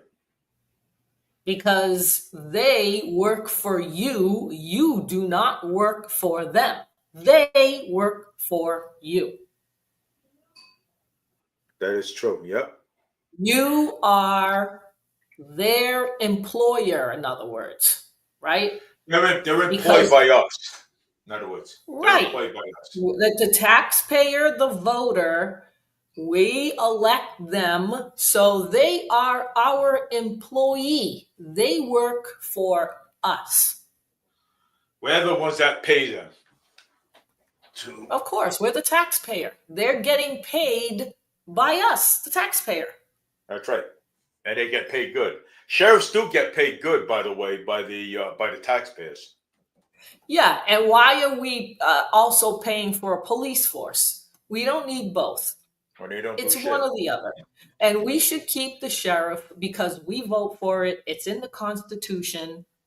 That is the authority. The Constitution is the authority, not the Yeah, police and not the mayor. It's the Constitution. yeah, And it's the sheriff that we vote for. that's right. So we'll see. We'll see when the state election comes up and see what happens in there. Um, So he was voted in. Paul Hero was voted in by the 2022. people. By the people. That's right, the sheriff. And next year is when you guys are going to be voting for another sheriff. And if he's not doing his job, you need to get another sheriff.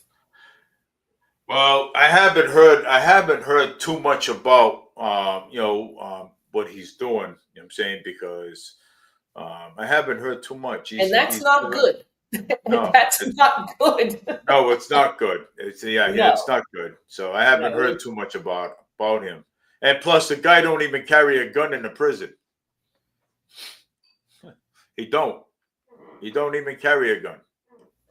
He doesn't. Well, he probably should carry a gun because that's Yeah. what he's supposed to do.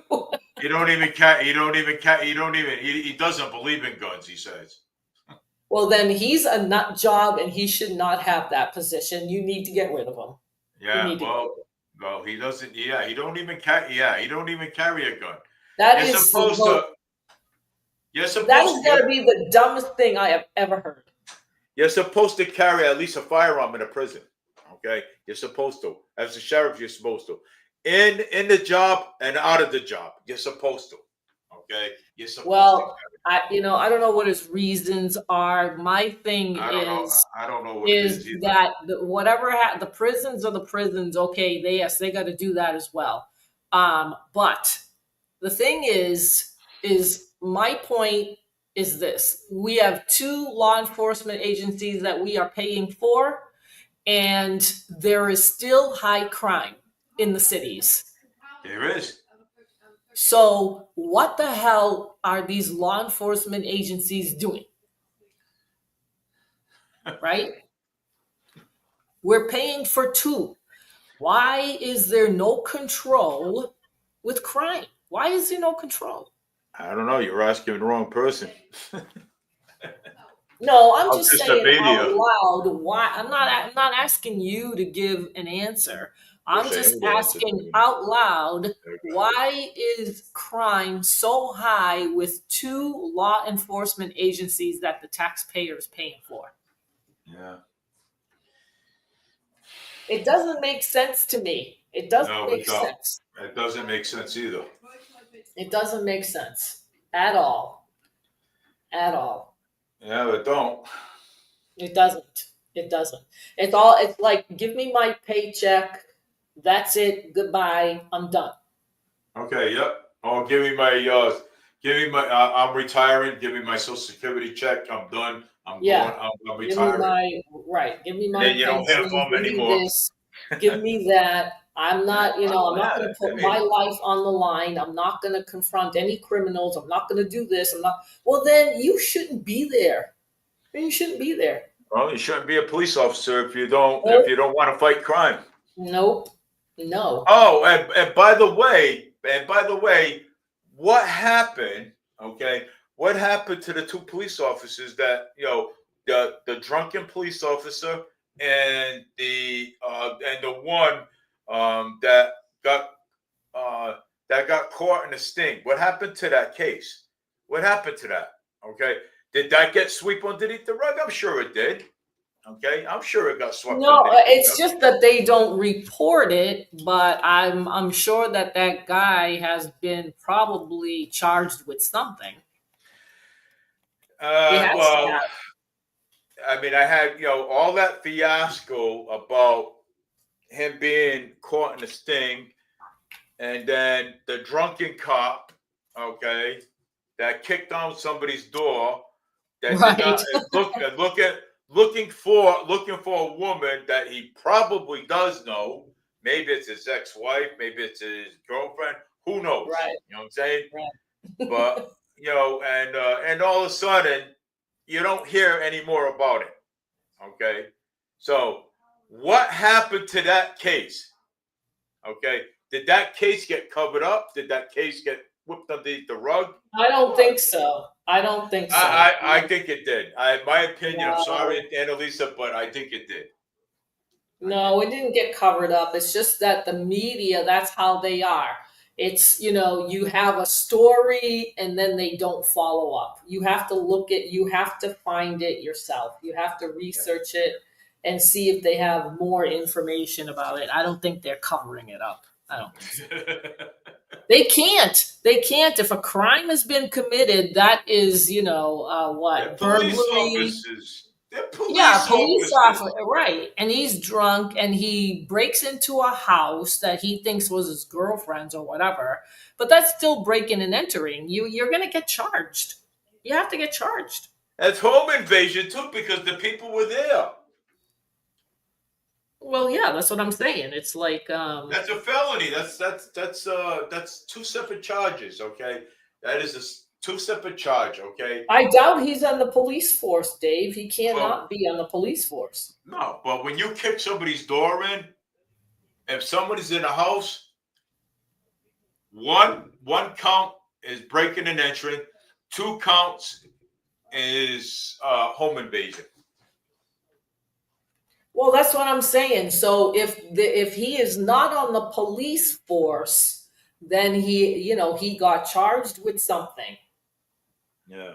Because if they covered it up, he would still be working. That was you and everybody else. We'd be in jail. Well, he might be in Heck, jail. Who knows? He you might know. be in rehab. I mean, I don't know. Rehab. Come on, rehab. Are you kidding me? I mean, wait. I mean, you and I, we'd be doing 2.5 years in a house of correction. I know, but I'm saying because he's a policeman, they might have done that. I don't know. Not sure. Breaking and entering and home invasion. Okay, home invasion is a federal crime. You know that, right? Home invasion is a federal crime. It is. It's a federal crime. Okay, so what is the definition of home invasion? Like, how is that a federal crime? Well, if somebody's in a house, if you're breaking into somebody's house, and somebody's in there, that's called home invasion. Look it up.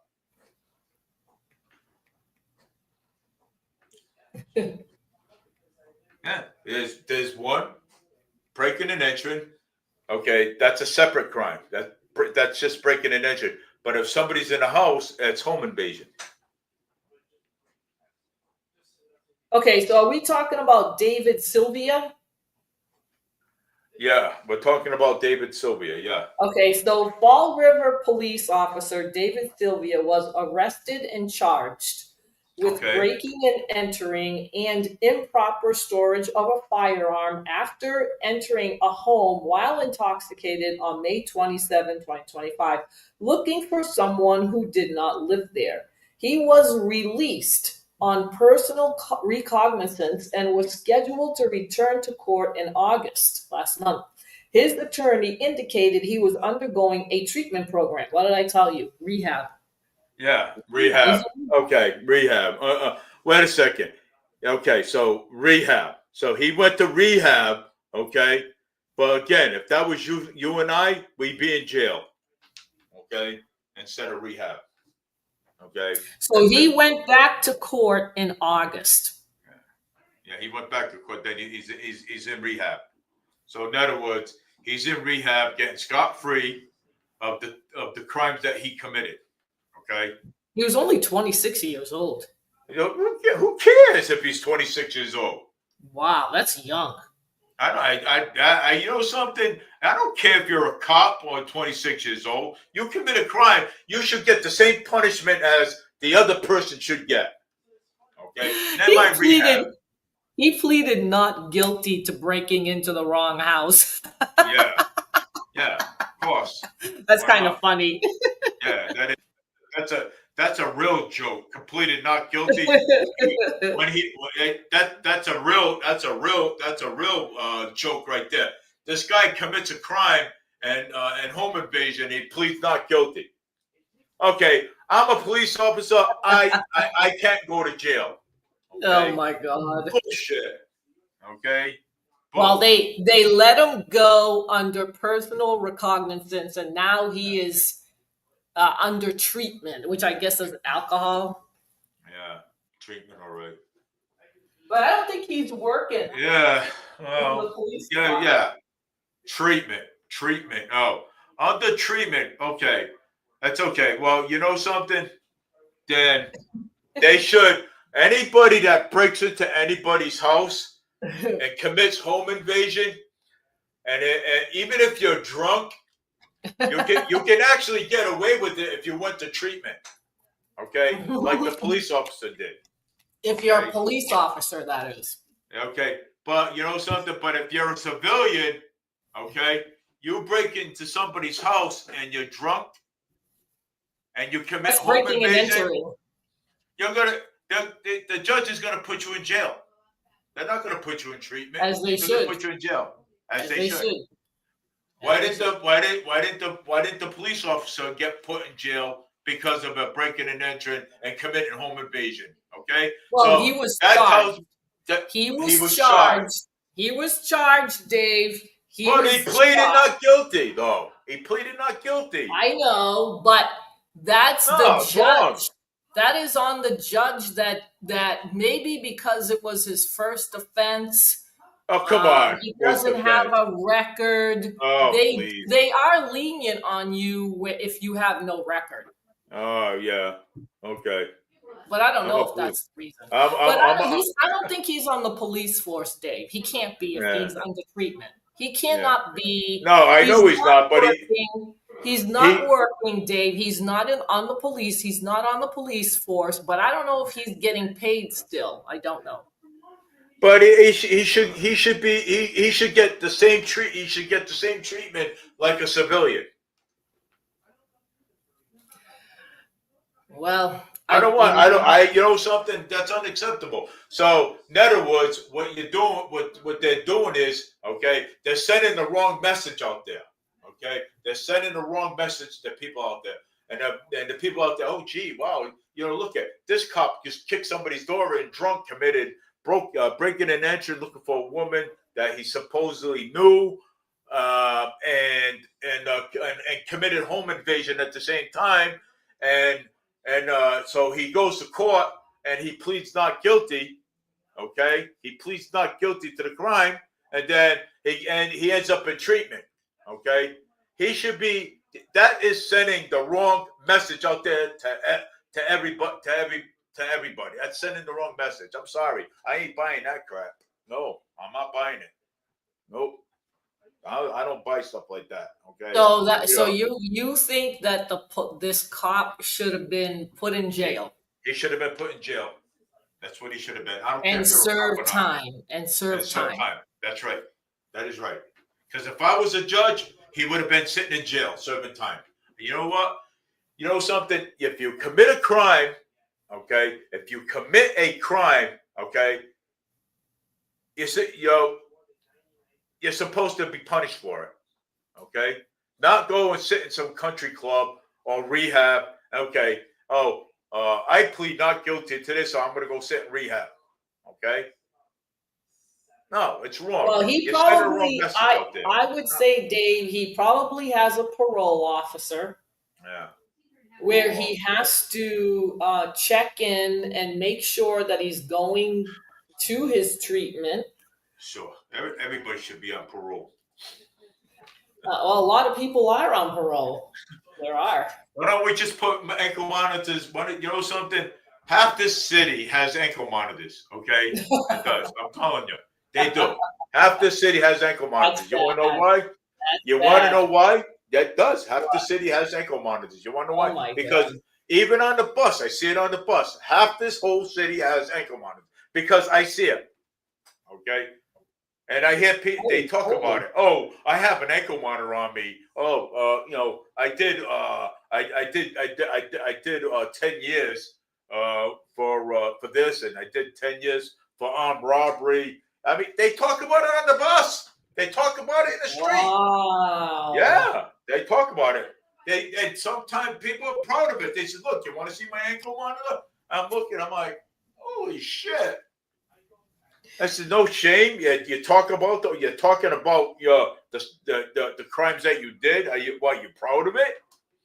But still, though, no. But it's wrong. So they're walking around with ankle monitors. They're out and about in society with ankle monitors. Of course. Oh my God. I'm telling you, right? But look, and who was it there? Look at the Murphy case. Remember her? The Murphy case. They let her out of jail. She's back in jail again. She got caught. They're repeat offenders. They're always repeat offenders, practically. She got caught selling drugs. She's back in jail again. She came to Fall River. She violated her parole. She's back in jail again. Good. And we already knew this was going to happen. Why is it that, Dave, why is it that they go to Fall River? There's got to be some reason for it. The reason why she came to Fall River is to meet a couple of her friends, okay, that she knew. Okay. Well, I'm talking about you said half the people in Fall River have ankle braces. Why do they end up in Fall River? I don't know. Maybe because they used to live in here and they used to committing crimes over here. Who knows? That is very strange. Yeah, I'm telling you. If you look at it, if you go on South Main Street, that rooming house over there is full of criminals too. Oh God.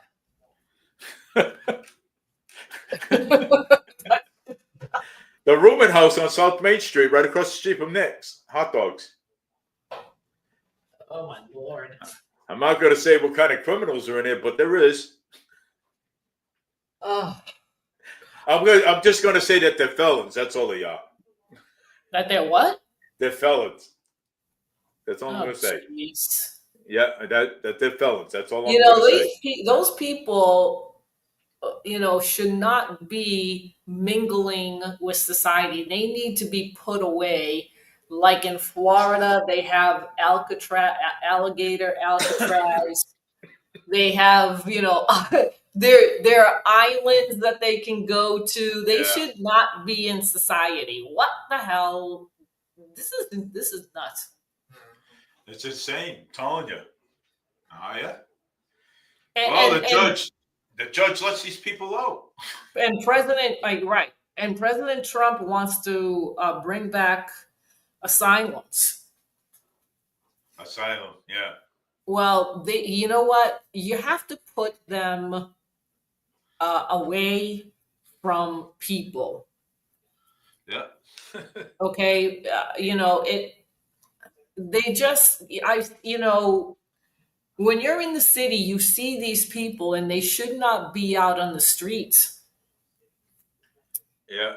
They have mental issues and then they should be in some facility Some getting hospital. treatment or something. They should Just not like be out on the streets. just like the police officer. They should be in the treatment. They shouldn't be on the street. They should, Yeah, well, it's not the same. I don't think it's the same thing. yeah, I'm I know. talking I about a know. mental illness. I'm not. I know. I'm being sarcastic. Uh, so because they can be dangerous because you don't know what they're going to do. They can just turn on you. They can Of course. attack you, and they shouldn't be there. And they just Right. really shouldn't be there on the streets. They need to be picked up by the police or the sheriff. Yeah. They need to get picked up and they need to be put in some facility. I don't know why they don't do that. No, I have no idea. They need to do that. They need to do that. Fall River's got some strange. Fall River's got some strange people. I'll tell you. I'll tell you right now, man. I'm telling you. If you lived in Fall River as long as I did, you see that the people over here are strange. I'm telling you. The two candidates, Carlos Caesar and Boomer. Are they both Republicans? Both of them are Republicans. Who likes President Trump? They both do. They both like President Trump? They both do. Swear to God. Yep, they both do. Okay. They both do. Because if they like President Trump, that means that their focus would be, I'm thinking, on crime and the economy. Well, Carlos Caesar did mention the crime. And he also said that the mayor fudged the crime statistics. Of course he did. Why not? The mayor did. I mean, the mayor did. Okay, he did fudge it. Okay, and even CJ and Chip and CJ's got the proof too as well. Right. But they in Washington D.C. they did the same thing. Of course. President Trump said that they Budget numbers fudged the statistics on the crime, and they also fired in the White House the job growth that happened in this country. They fudged the numbers in the White House as well, and they fired them for doing that. Yeah. You can play around with statistics. Oh, you can. You can play around with statistics. Okay. Because again, the facade that the mayor wants to show people is that it's fine, but in reality, people are dodging crime. Yes, it is. And the two don't work. Somebody's lying. Somebody's lying. And the mayor of the city of Fall River is also the mayor of the city of Fall River is also dodging the crimes too. So I mean, he's dodging it too. Right. But he's the mayor and he's getting away with it. He's getting away with it. So you got assaulted, and those girls so far have gotten away with vandalism and assault, and spitting at a security officer, and creating what is that? What is that called? When oh gosh. I'm trying to think of the term where you are really loud disturbing the peace. Disturbing the peace very loud. Yes. Yeah. And that's another thing that they can get charged with, for yelling and disturbing the peace. Yes, they can. Okay. So, if the police know who they are, they need to go pick them up and they need to get charged. Well, they got the tape, and I don't see anything happening. Right. And nothing, and I believe that nothing is going to happen. And I also believe that they need to get them security guards out there and put the cops over there, or put a sheriff over there or something. Right. Put somebody with full authority that can make an arrest, okay, Right. and have the car over there. Yeah. Yep. Yeah. Yep. I agree. Oh, Fire at 339 Eastern Avenue. Oh, is it live? I wonder.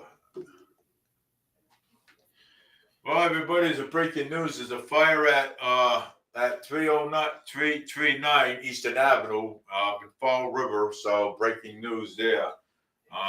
That breaking news just came in by Hunter Megno. So Hunter Megno.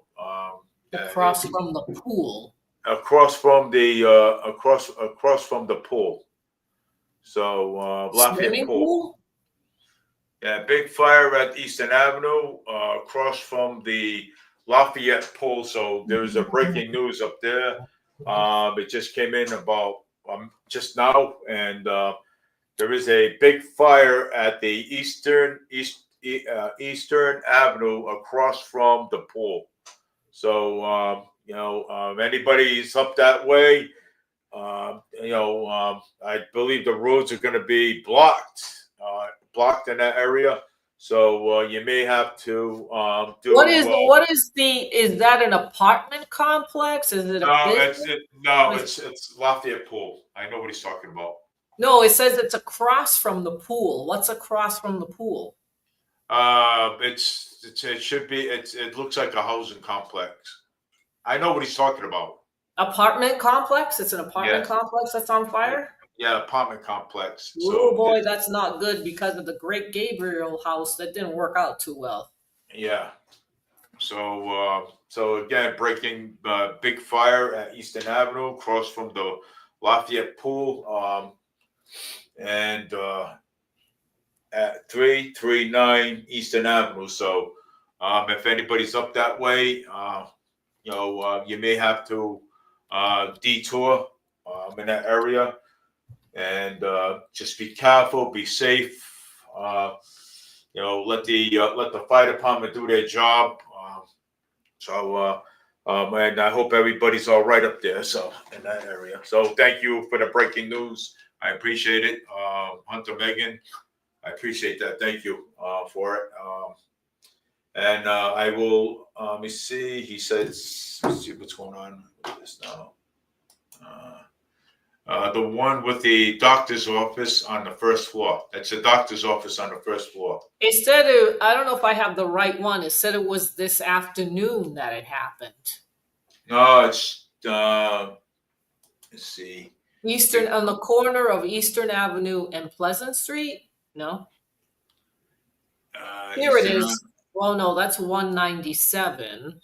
Where's 339? I'm going to look it up right now. I gotta look this up right now. Is it 339? 339 Eastern Avenue. There was another fire that happened. Yeah, it's 339. 339. 339. Let me see if there's. I heard the fire department go by. It's right now, he said. Let me see. So forward report, it might be live on the scene there. Let me see.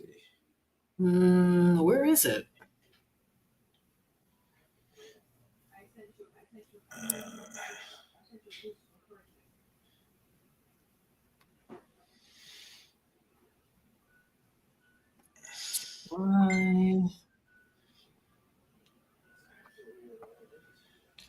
September 4th.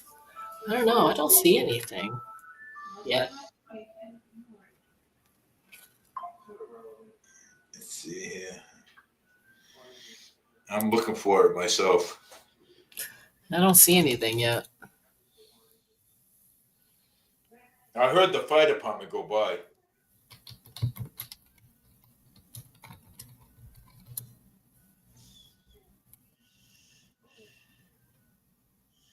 I don't know who's covering that area. Everything happens at night.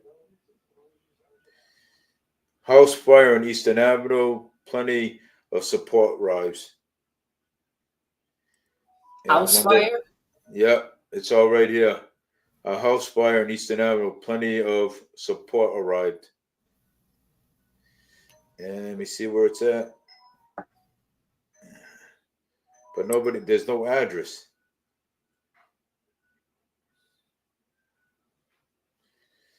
Boy, this really must be breaking because I don't see anything at all about it. Yeah, it's a breaking news. Yeah, it is breaking. Yeah, it's on Eastern Avenue, 339 Eastern Avenue. Actually, yeah, it's but nobody's filming it. Yeah, nobody's going live with it.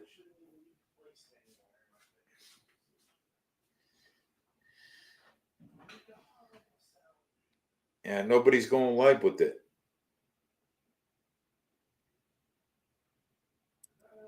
It's not even on the news? Nope, nobody's going live with it. Hmm. Nope, nobody's live with it. Not even New Bedford Guide. Yeah, nobody's live with it. Oh, wait, former reporter was just there. Former fire. Yeah, let me see. Perez in multiple family homes, at house, in the business.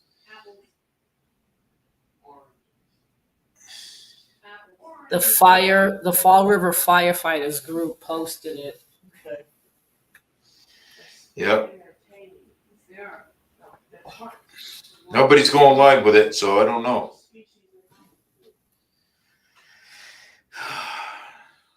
All right. Well, nobody went live with it, so I don't know. But it's a breaking news. I just sent you that. Okay. Wait a second here.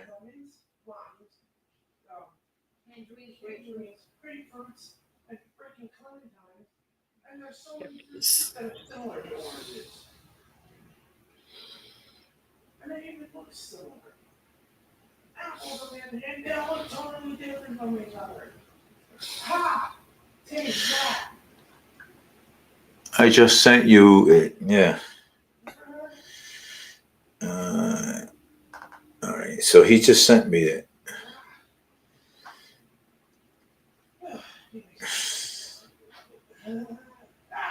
Yeah, structure fire going on.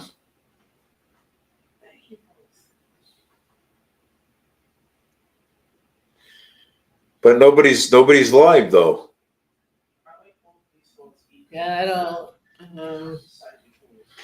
But there is a structure fire going on at Eastern Avenue at 339 Eastern Avenue. There is a structure fire going on, but there's pictures up there, but there's no video. There's no video. So, but I hope everybody's that are up there. The firefighters, the volunteer firefighters, Red Cross. I hope everybody's okay up there, and I hope everybody's safe. So, and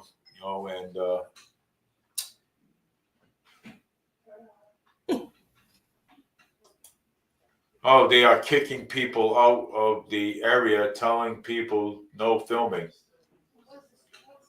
They're telling people no filming. They can't film.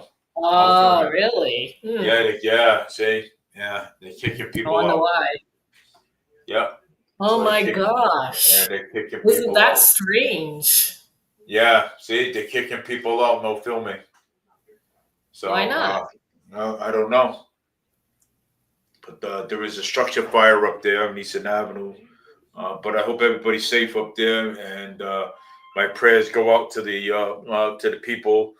Uh, my prayers will go out to the families, and I hope they find them places. The police are yelling at the people for filming, telling people not to film. Oh my Yeah, God. people are yelling at the people for filming. What in the world? Why can't they film? Yeah, they can film. It's a public area.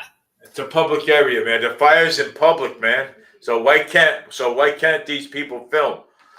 All right. Well, oh my God, man. Well, you know what? I hope Oh everybody's gosh. okay up there. So that's a breaking news. We got a fire. We got a heavy fire going on. Oh gosh. And a 339 Eastern Avenue, and roads are blocked off. Did we People ever find? detour. Did you ever find out, Dave, how the fire started at the Gabriel house? No, never found out. You're never Never gonna found. find out how No, that never gonna happened find out. Nope, nope. because that facility is run by the state. Yeah, yes, it is. But anyways, I have to work tomorrow, and I have to make my introduction before I hang up, before I go offline and go head to bed and wake up and go and push carriages tomorrow. Yeah, so I'm I gotta poop work. too. I'm Yes, poop too. yes. I am Okay, very so tired. you have a good night. Thanks for the info. Like Dave said, hope everybody is okay. I don't know why you can't film. That is bizarre. Yeah, But yeah. anyway, Well, find hey, out thanks. more tomorrow, I'm sure. Well, I'll find out more about it, and but thanks a lot for the info. I appreciate the info. I'll try to find some. I'll try to find some information, and then we'll talk about it on my next show on Wednesday. We'll talk about it, and next Thursday I have City Councilor Ricky Tiff coming on my show next Thursday at 6:30, and we're gonna have a conversation and see what we can do and come up with some ideas for Fall River. So everybody, thank you for watching. Yeah, you can ask him about the debate too, what he thought about the debate today. Yes, so I'm gonna ask him about that too, about the debate too. So It was kids shooting fireworks. No. kids were Oh shooting no. fireworks. Wow, Oh my that's God. horrible. Yep, that's horrible. Fireworks are illegal in Massachusetts too, right? Yeah, especially when it's not 4th of July. I'll tell you. Oh my Yep. gosh. All All right. right, so thank you guys for watching. I appreciate it, and be safe. If you're gonna film anybody, or if you're gonna, stay a Carry distance pepper away, spray. Carry and pepper spray. carry pepper spray because I gotta get some myself. But hey, Yes. so Get it. thank everybody for watching, and Annalisa and I will be on next week, and we'll be talking about more stuff that's happening in the city. And next Thursday, again, like I said, we'll have City Councilor Ricky Tiff on board on our show, and we'll be talking about ideas, what he thought about the debate, what he thought about Mayor Paul Coogan, his speech, what he thought about Caesar, what he thought about I can't wait to hear Boomer, what he's gonna say about Boomer, that. Boomer, and what he thought about Vandal, again, I'm going to say this again. Vandal's the weirdo. So, I mean, Vandal was the clown. Okay. He was funny. He was funny. Yeah, he was. So Vandal was the clown. Okay, so that's what he was. So, but I will. Yeah, Vandal. I didn't even know what he was talking about. But I don't know either. Yeah. So. I know. But yeah. So, but Annalisa, I will see you next week. Yeah, and, have a good one. We'll at 6:30. We'll get back to what we actually if I find out more about the fire and stuff like that, Yeah. we'll talk about that. But Yeah. we'll see. Yeah. But anyways, there's always something going on. Good night, everybody. Good night. Have a Talk to great you night, guys everybody. later. I do my lives in the morning. If you're interested, I did one this morning. So So Annalisa does a live in the morning on Facebook. and on Facebook. So if you guys want to go and see her in the morning and Or watch it later. It's or up watch for a it month. later. So Facebook keeps it on for a month and then it disappears. yes. So if Okay. you want to watch Annalisa tomorrow morning on her show, and I'll tell you, she's got some shows. I'll tell you, she talks about a lot of good stuff. You may want to learn from her. I learned from her. You may want to learn from her. The Yeah, sheriff, of course. I mean, I learned about the sheriff, the difference between the sheriff and the police department. That's important to know. It's good to know.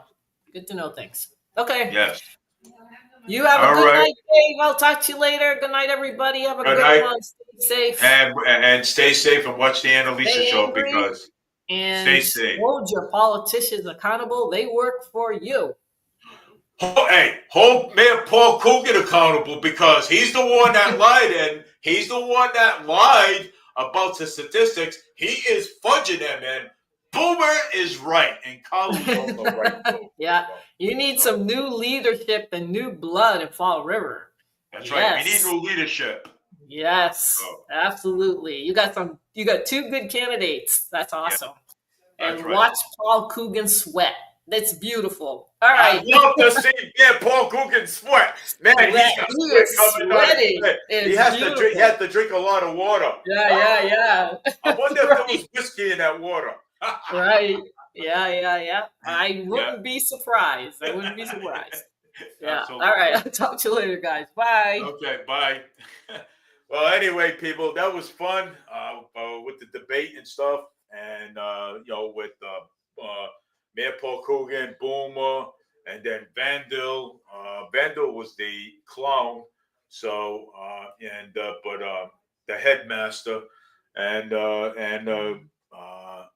Boomer and Carlos, they come up with some points, okay, and Carlos told Mayor Paul Coogan that you did fudge the numbers, okay, you did fudge the numbers, and I believe, out of my opinion, that Mayor Paul Coogan will do something like that, okay, because he's the mayor, so he can't fudge the numbers.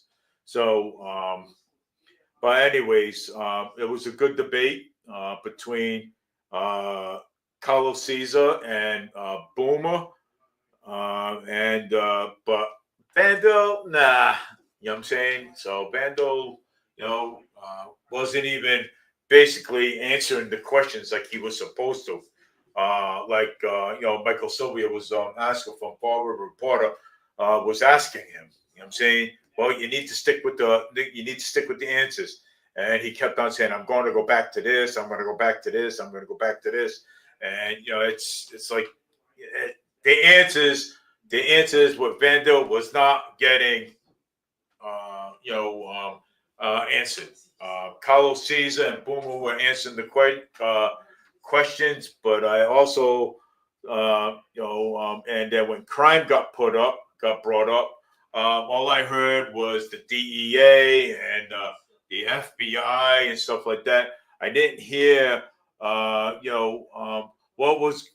is getting done, and all I heard was, Mayor Paul Coogan say, always bringing a waterfront up, waterfront. Mayor Paul Coogan did not say anything about the Flint. All he was doing waterfront.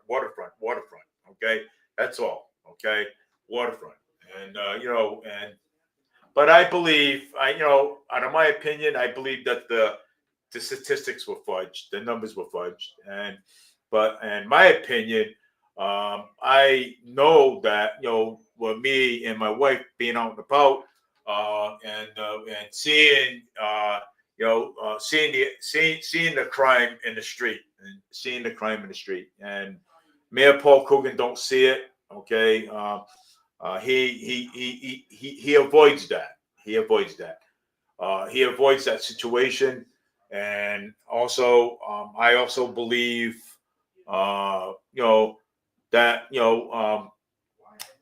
the $2 million wasn't even brought up in that debate. Brought up in that debate. I know that there was ARPA money brought up into that debate.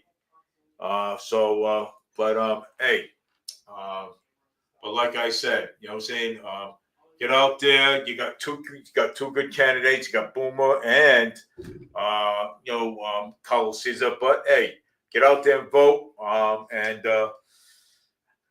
Get out there and vote. We need a leader. Okay. Boomer said that, also we need a leader that's gonna lead for us, not for their rich friends. So get out there and vote, and get out there and vote, and that's all I can tell you.